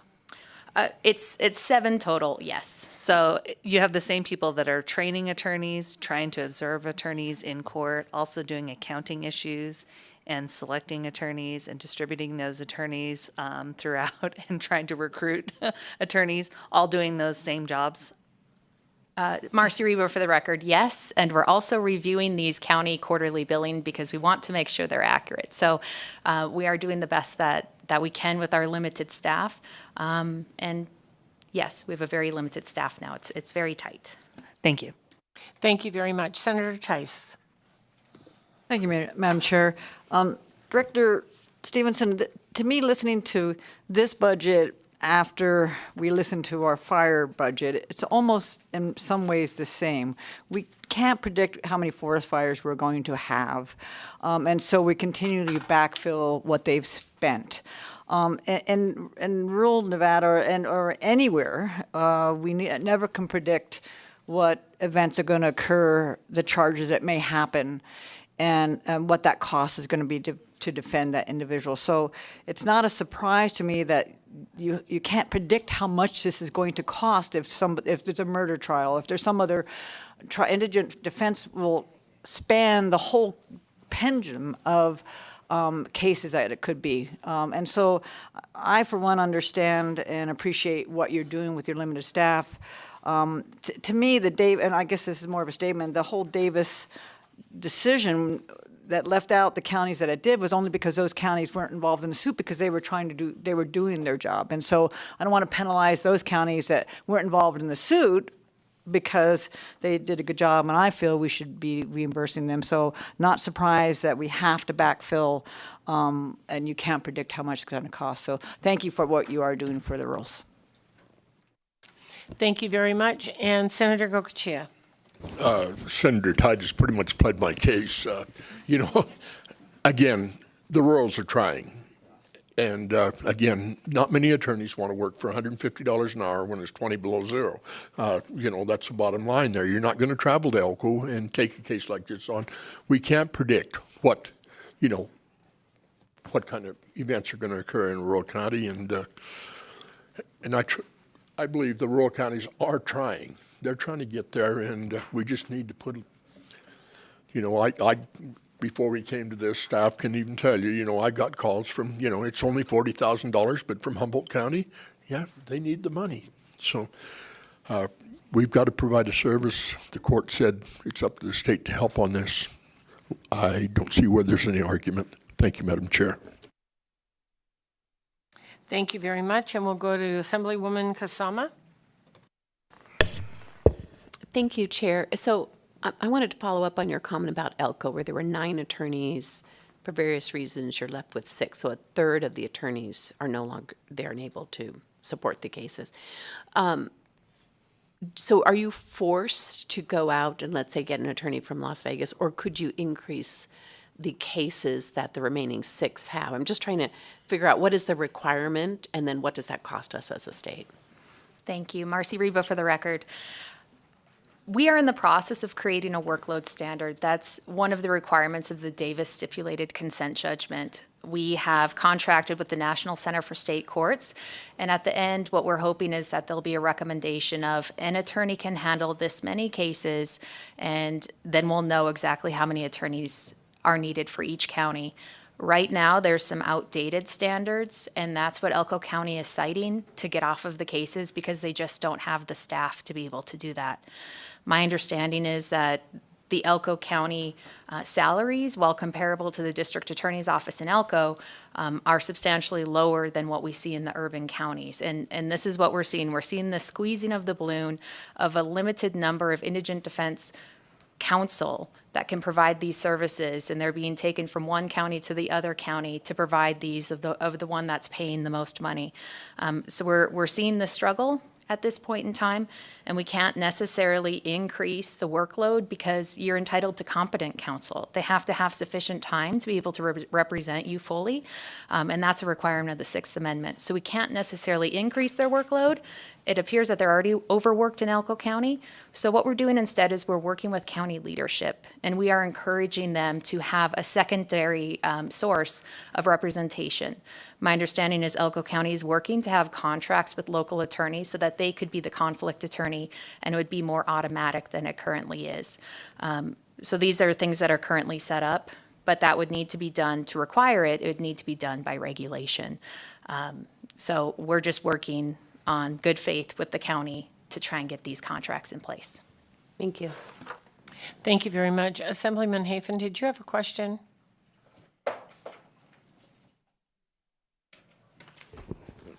Thank you, Madam Chair, and I agree with just about everything that's been stated today. That from the majority leader, that it's frustrating that we have to keep coming back. Part of it, my understanding, please correct me if I'm wrong, is there's been an increase in crime, as well as we have a lot of attorneys that have left the rural counties, which has increased the burden. We're seeing caseloads for our indigent public defenders of double, triple the caseloads that the Supreme Court decision required. And so my question is and I get it, it's across the entire state, right? We have shortage of staff in every department, but my question is are we putting ourselves in jeopardy for the settlement that we entered into with the ACLU in the Davis case by not addressing this? And my follow-up will be is just a statement to please make sure we bring forward more funding during the next session. So if you could just touch on the settlement and make sure that we're not going to be in violation. Thank you. Marcy Reba for the record. I can't really speak on the settlement because I don't represent either side. I am just working, as was requested by the state, to try and bring us in compliance with this. So what can we do in the future? More funding is always appropriate. I heard a hearing this morning where they're asking about working with the UNLV Boyd School of Law to encourage them to come into the rural counties. And I looked it up, and only 6 attorneys from the graduating class actually went into government in their first year. And the graduating class was 138. So what we were able to do this year is we successfully obtained a grant from the state bar to provide $6,500 stipend to pay a student from Boyd School of Law to come to a rural county for 10 weeks in the summer. They could get credit if they want. And we're trying to introduce them to what it's like in the rurals, to show them what the benefit is. Unfortunately, that funding source is no longer, because you have to be a nonprofit to qualify for future funds from the state bar. So this will be the last summer of that program. But we are working with Boyd School of Law to see if there's anything else we can do. Thank you very much. Assemblyman O'Neill. Thank you, Chair. As I understand, Carson City is also part of this indigent fund program, correct? Correct. Why aren't they, what are they doing so differently from the other counties where they're not asking for reimbursements, or what's different? Marcy Reba for the record. The maximum contribution formula is based off of county funding for fiscal year 18 and fiscal year 19. So Carson City reported funding for both of those years, and each quarter they provide to us what their funding is. So this is all based off of county reporting. Historically, Carson City has used the state public defender to provide these services, so that has been a consistent cost. There wasn't a great increase in expenses for Carson City because they didn't have to change their system or their model in any way. The counties that you see the big costs for, the extra costs, are for those counties that are hiring more personnel or having extra expenses for some sort of reason. For example, some counties have created a public defender's office, or they've added a number of contracts that they didn't have previously. So it's just based on historical funding and what they're reporting to us. Chair, if I may, help me understand, educate me just a pinch. So why don't we take what Carson's doing and put it out to these other counties to model after it, so we either can reduce costs or at least have an expected what this is the fees are gonna be? Thank you. Marcy Reba for the record. I think the key to AB 81 is county choice. So we work with counties to support how they would like to provide indigent defense services. So there's actually 3 ways you can provide indigent defense services in the state of Nevada. You can form a county office. For example, Elko has a county office where they have county public defenders that are paid through the county. You can opt into the Nevada State Public Defender, which Carson City has done, and which part of that expense falls on the state because of certain jobs that the public defender performs for the state. Or you could hire contract attorneys to cover this representation. So what Carson City does is they have the state public defender for that primary representation, and then they contract with 3 independent attorneys to provide conflict representation. Since the inception of our department, they have not changed how they provide these services. They have not increased costs that they're paying to these indigent, or actually they did increase costs they're paying to indigent defense providers, but it's still the same system. And they have not gone over their maximum contribution formula based on their reporting. So that could be a possibility, but AB 81 now allows for that choice for counties to tell us how they would like to provide it. And as long as it complies with the minimum standards, the board has approved those requests. I appreciate that. I'll say this, it's not a question. If we're giving them the money, we should be able to dictate how they conduct their business. And if we find a better model that works and saves money, we should look at instituting it. Thank you. Thank you, Chair.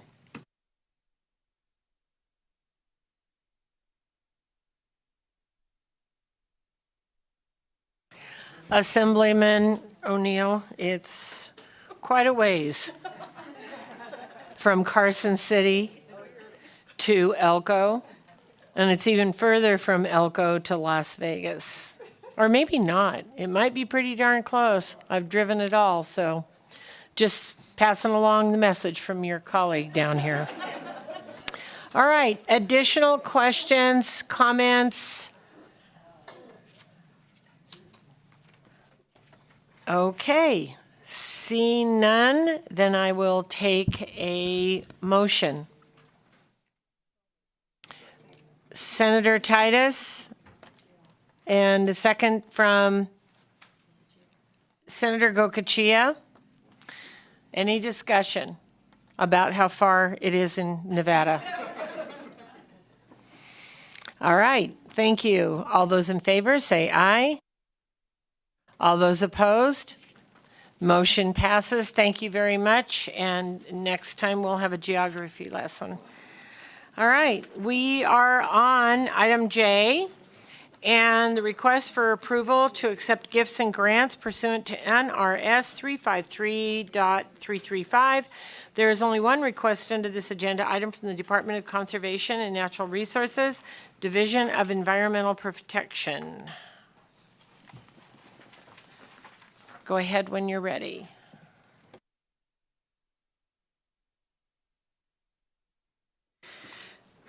Good afternoon, Chairwoman Dondera Loop and members of the committee. Thank you. My name is Jennifer Carr, for the record C-A-R-R, and I'm a Deputy Administrator for the Division of Environmental Protection. In accordance with the statute that was cited, 353.335, the Interim Finance Committee is required to approve our federal grant because it is over $150,000. So we are seeking approval to receive $14,391,330 in U.S. EPA grant funds for the Drinking Water State Revolving Fund. This is a bipartisan infrastructure law supplemental funding that we're very excited to have to put into the program for drinking water infrastructure. And I'd be happy to answer any questions that you might have. Any questions from the committee? Seeing none, I'll take a motion. So moved by Assemblywoman Dickman. Second? Second from Senator Cansaro. Any discussion?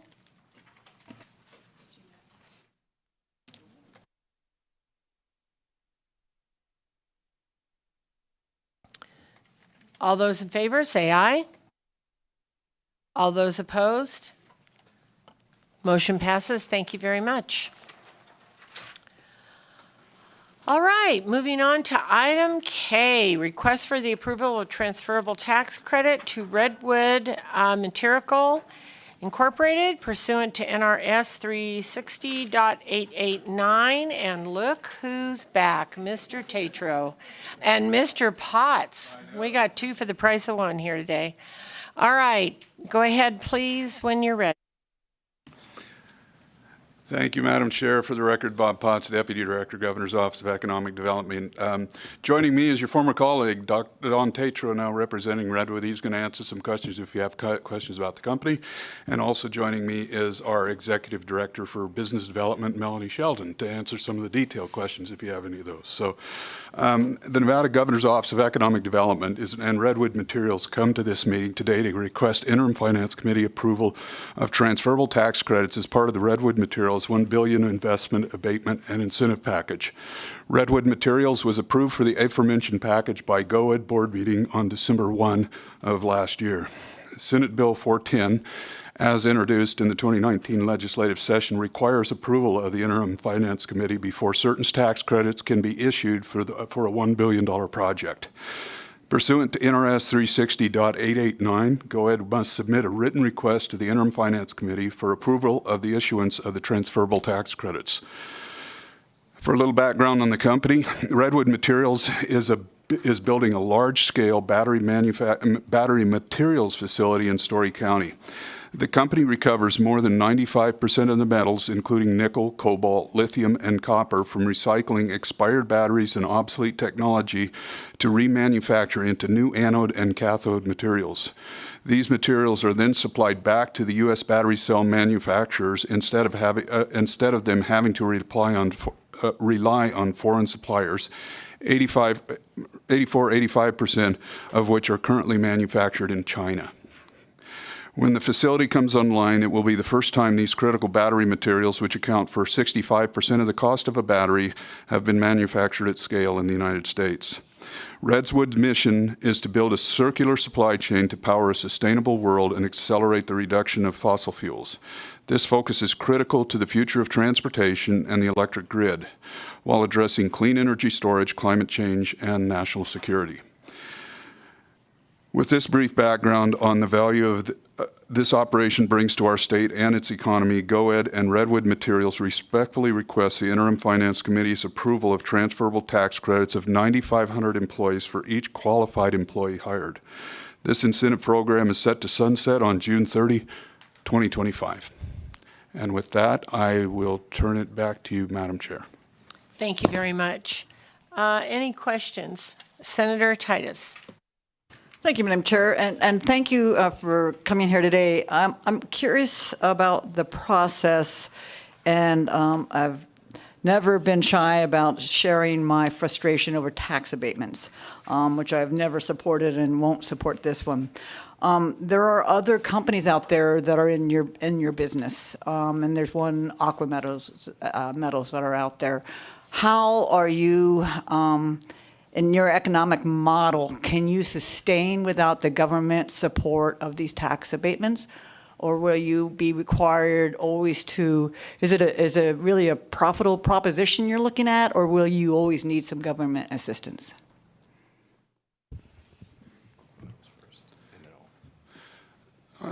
Let me address Aqua Metals first. I'll do that, okay? And I'm going to turn it over to our Director of Business Development, Melanie Sheldon, because we have worked with Aqua Metals in the past, but they're not current on the docket. Maybe you can update the Senator a little bit on Aqua Metals.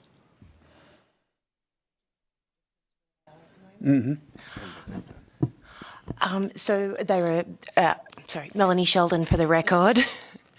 Apologies. So Aqua Metals is a clean smeltering operation.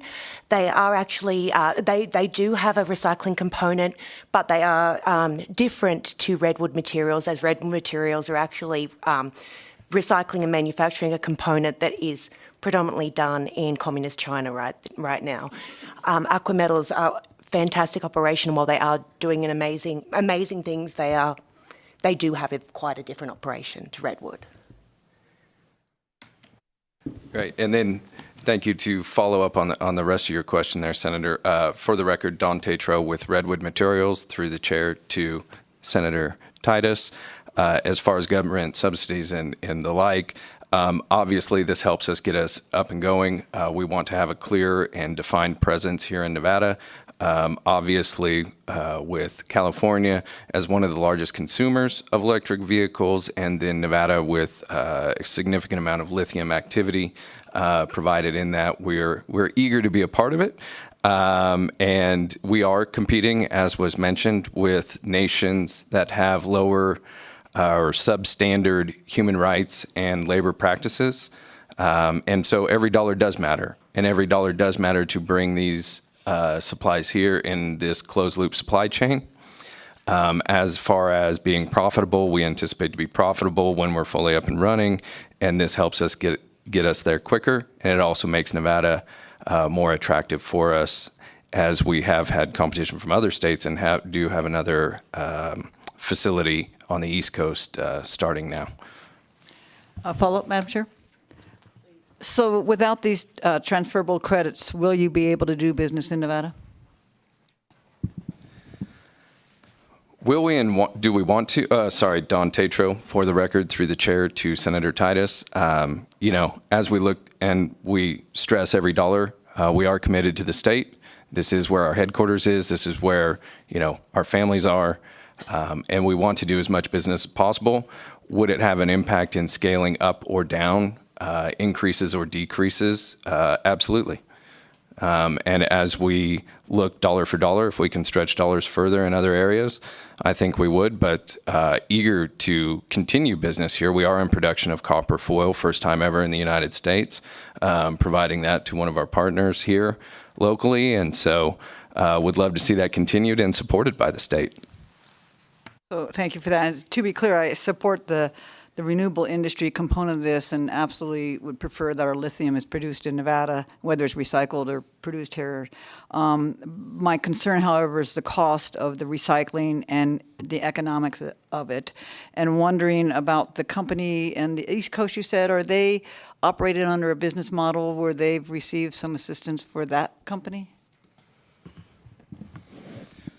Don Tatro with Redwood Materials, for the record, through the chair to Senator Titus. It is us. We're the ones with the facility there, and we are a recycler. So, as mentioned, we can take everything from your cell phones to your electric toothbrushes, anything you plug in that holds a charge, to electric battery vehicles.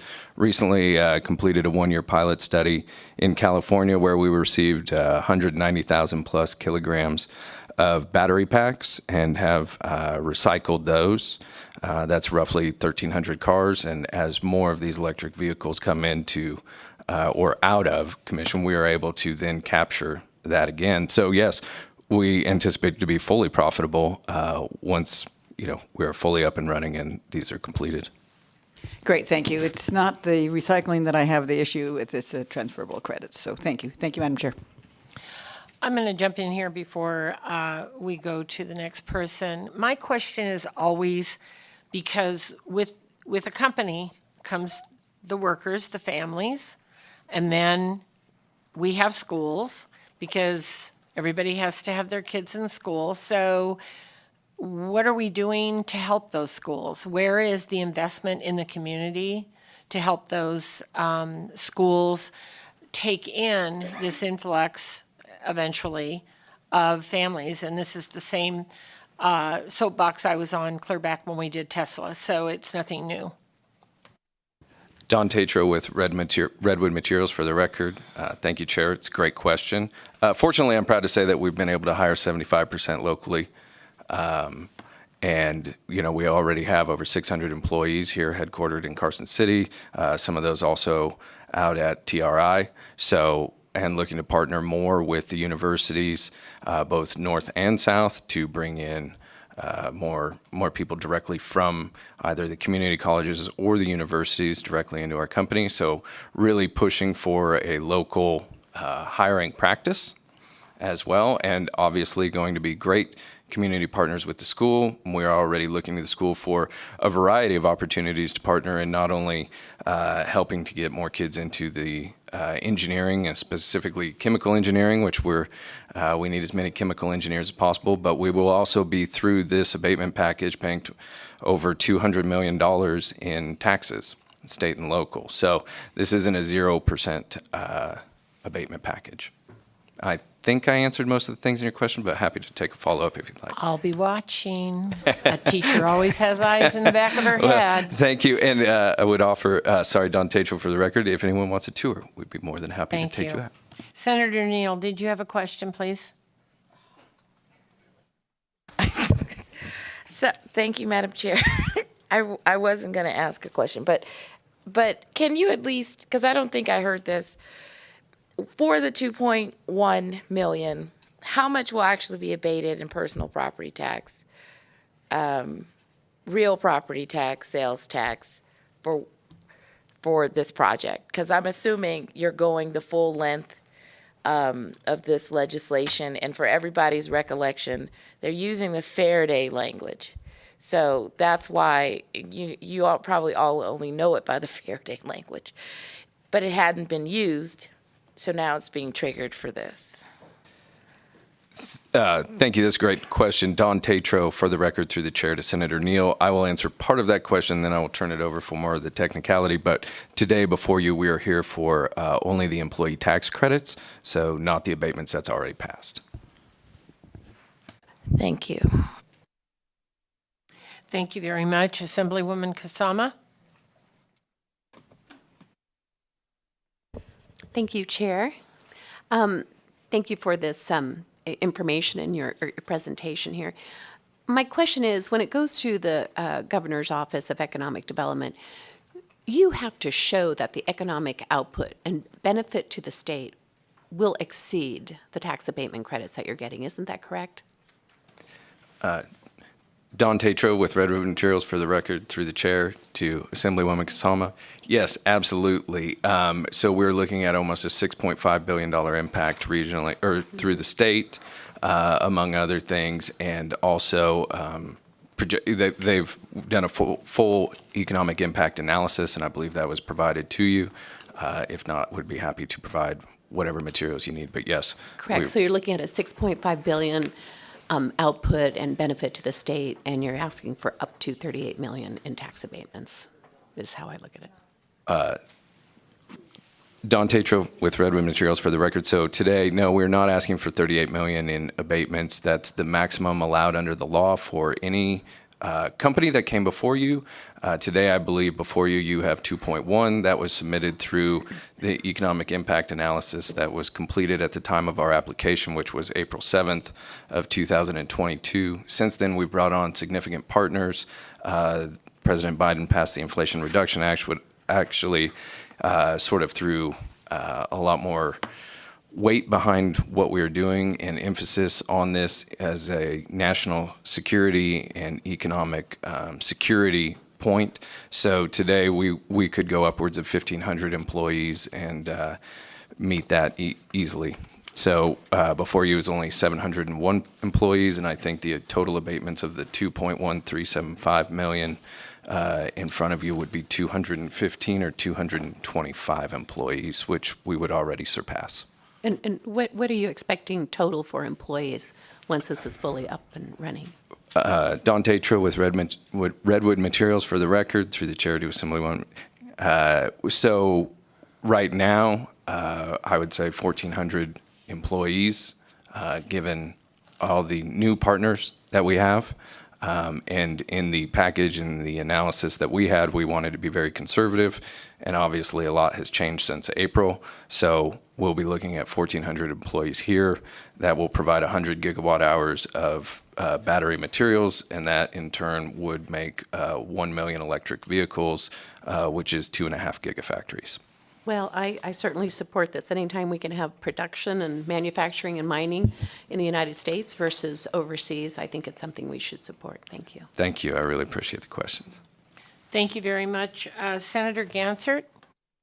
Thank you, Madam Chair. So I just wanted to ask you specifically about the transferable tax credits.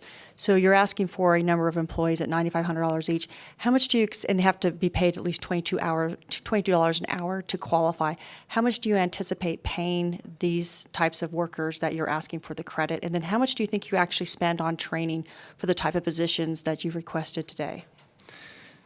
Thank you for the question. Don Tatro with Redwood Materials, for the record, through the chair to Senator Gansert. Right now, our average hourly wage is $32 an hour plus, so we would far surpass that, I believe. And I'm sorry, you'll have to refresh me on the last of the and question. then, so the credit is for $9,500. That's a tax credit, but I was wondering how much you actually pay on training for an individual for these types of positions.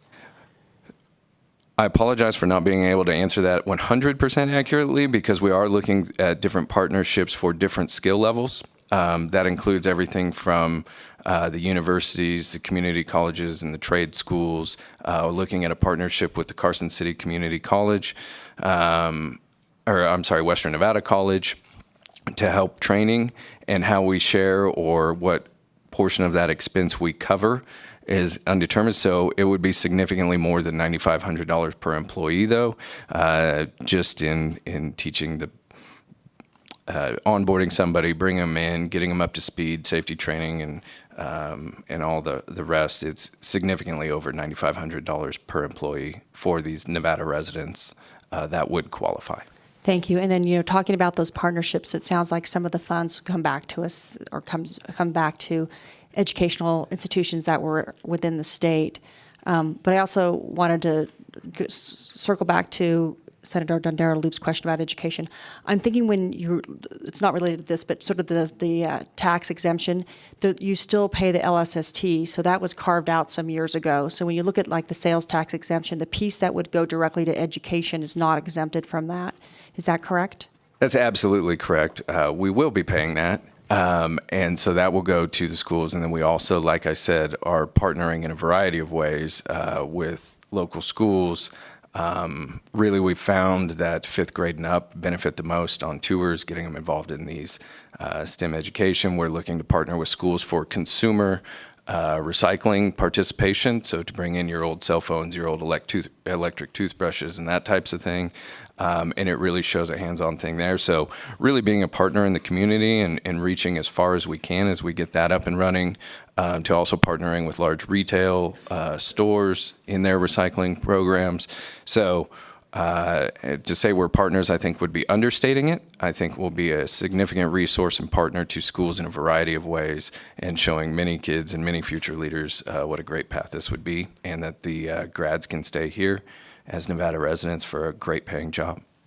Thank you. I appreciate you bringing the jobs to the state of Nevada, and I appreciate that we're going to be part of the closed loop supply chain for these types of materials, and that we are competing nationally, maybe internationally, on some of these recycling or reuse methods that are being brought forward. So thank you. Great. Thank you, Senator. Thank you. Assemblywoman Dickman. Thank you, Madam Chair. So I just wanted to ask, this transferable taxes on the employees, that only goes while some of the other abatements go through, 10 years. This is only for 2 years? Don Tatro with Redwood Materials, through the chair to Assemblywoman Dickman. Correct. Under statute, they expire, June 30th, 2025.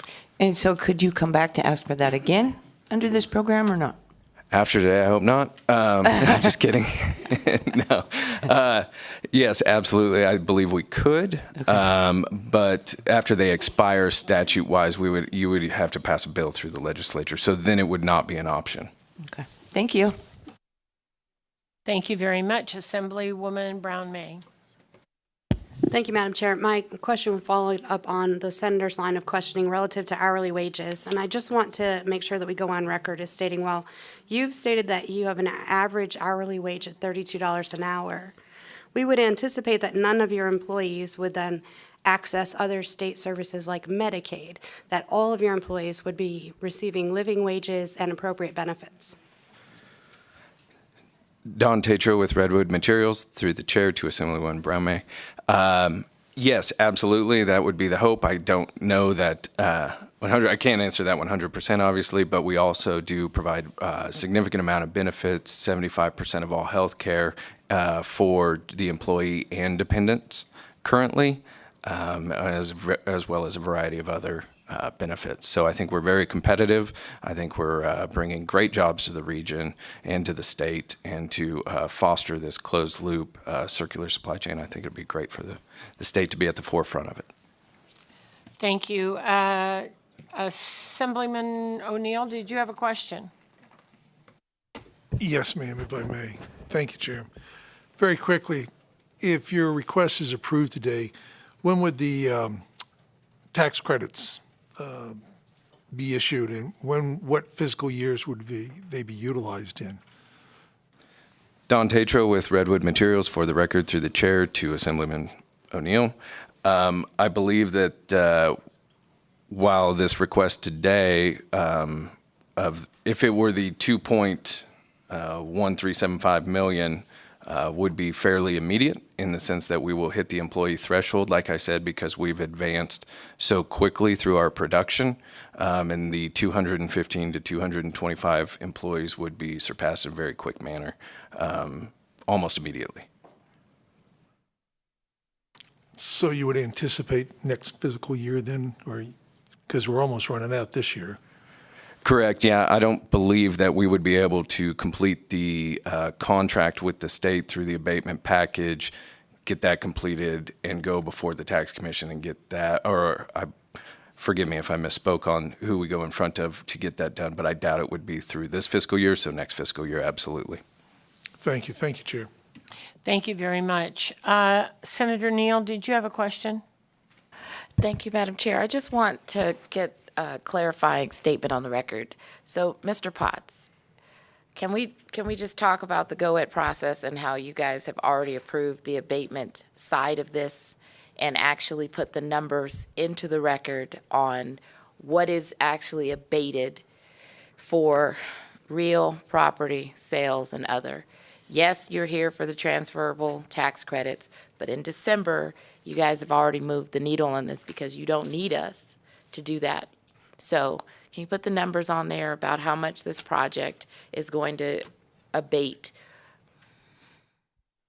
So for the record, Bob Potts, Deputy Director at GOED here, to Senator Neal through you, Chair Dondera Loop.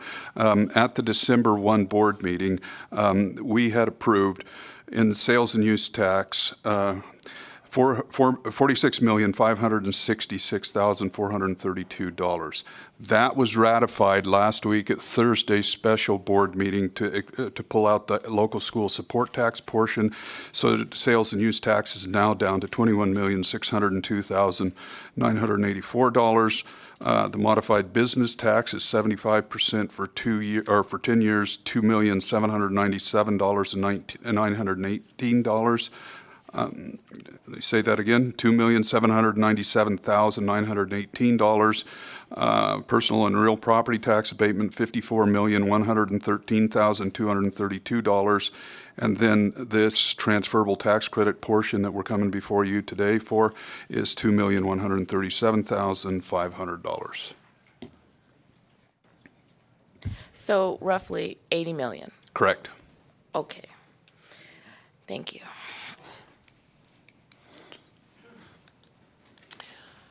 All right, additional questions on this item? Assemblywoman Vice Chair Monroe Moreno.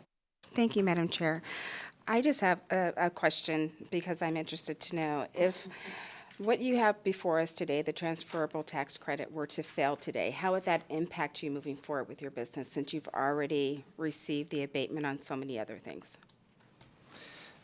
Thank you for the question. Don Tatro with Redwood Materials, for the record, through the chair to the vice chair. I don't know directly. I don't have an answer. Obviously, we want to be supported by the state. We want to move forward with this project. We are moving forward with this project in the state. We love it here.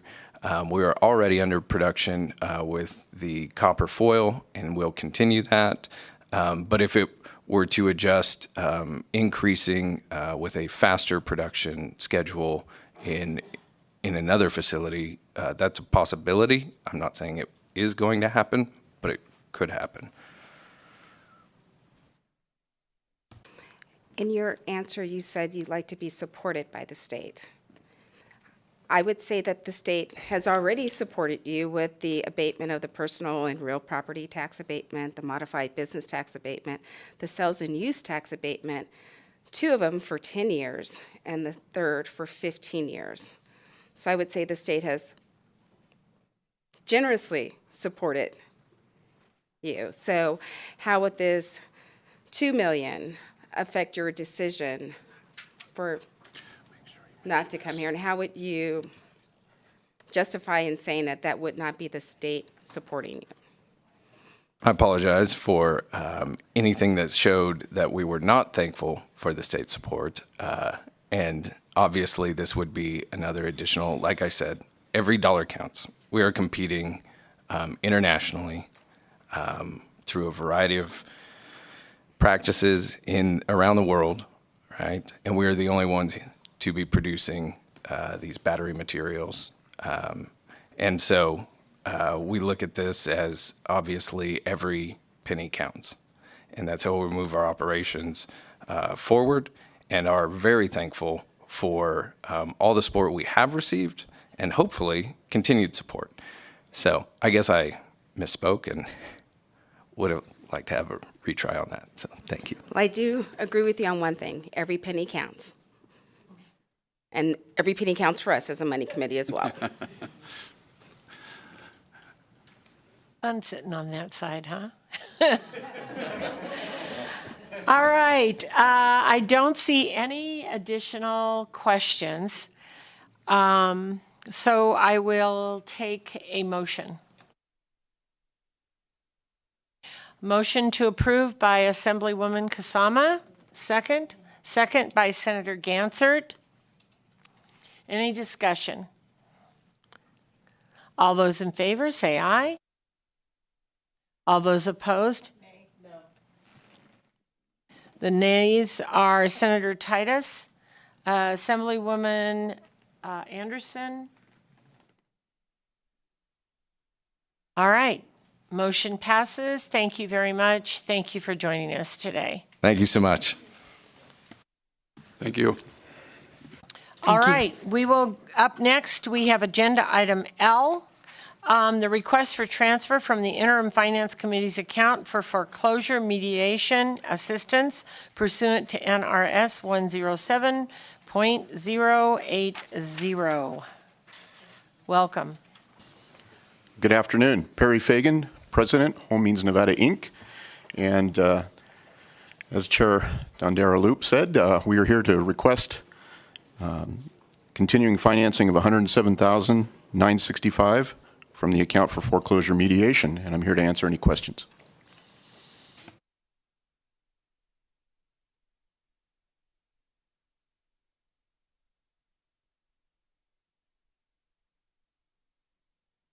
Any questions on item L?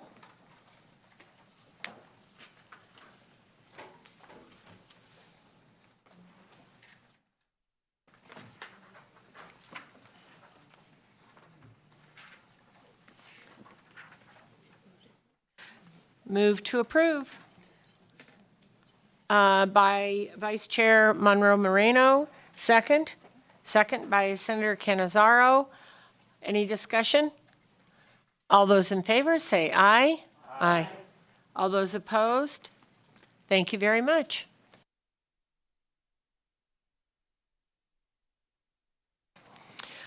All right, item M, a report from the Housing Division on Home Means Nevada Initiative for Affordable Housing. Welcome to the committee. Go ahead when you're ready.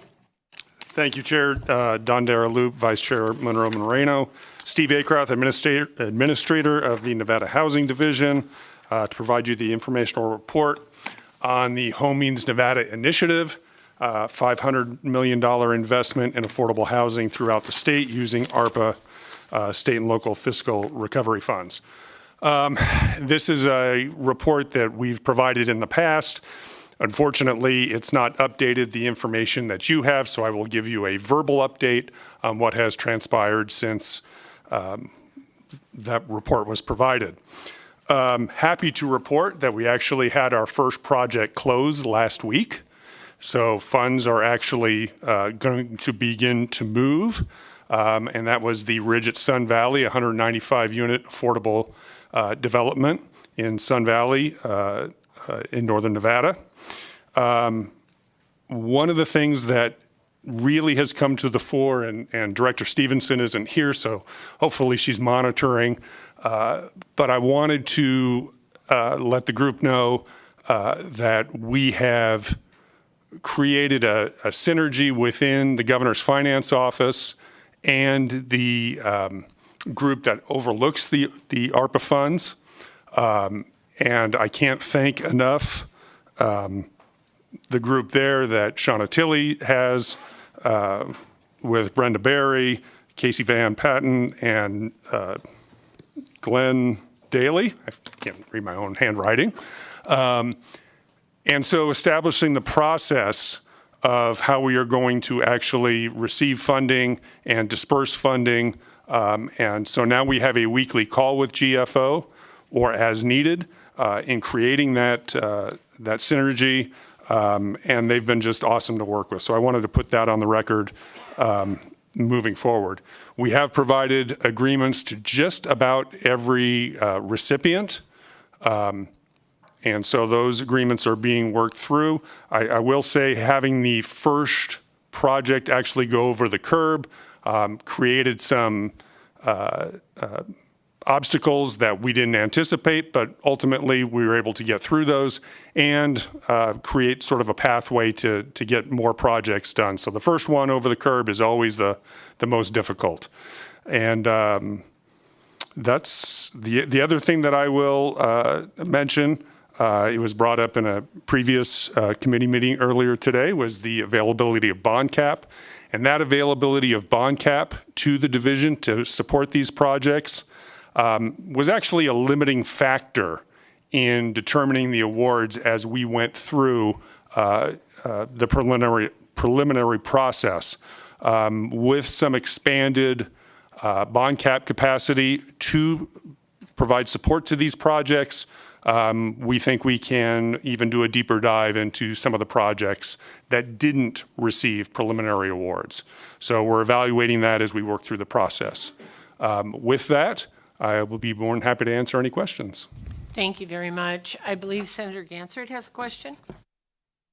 Thank you, Madam Chair. It was brought to my attention that some of the projects are being constructed by developers from outside of the state. And so I was looking at our package on page 315, and it looks, there's so many times, there's occasions in statute where we have a preference for in-state contractors or in-state manufacturers or producers or whatever it may be, but it doesn't look like that was taken into account when the process was developed, the scoring system was developed. Is that true? Is that accurate? Steve Akeroth, for the record, we did not put any limits onto where the development community could come from to apply for these funds. This first project was done through a Colorado development company. I think there's only 2 that are currently from out of state right off the top of my head. Thank you. I just think that's something we should keep in mind whenever we have a substantial amount of money that we're going to award, is that we may consider a preference for those that are in-state contractors. Thank you. Thank you very much. Additional questions on this particular item? Vice Chair Monroe Moreno. Thank you. Thank you for the presentation. You said only 2 were from out-of-state contractors. How many in total do we have? So I know we're working with in-state contractors and developers. Do you know how many there are? So if memory serves, Steve Akeroth, for the record, I believe 51 awardees. But some of those were duplicates, Southern Nevada Regional Housing, Reno Housing Authority, but 51 individual awards. Thank you. So the vast majority of those awards were to local Nevadan businesses. That's correct. Thank you so much for that. Thank you very much. Additional questions on this item? Assemblyman Hafen, did I see you turn around? No? Okay. All right. Well, seeing no additional questions, I'll take a motion. Oh, sorry. Information only. Apologize.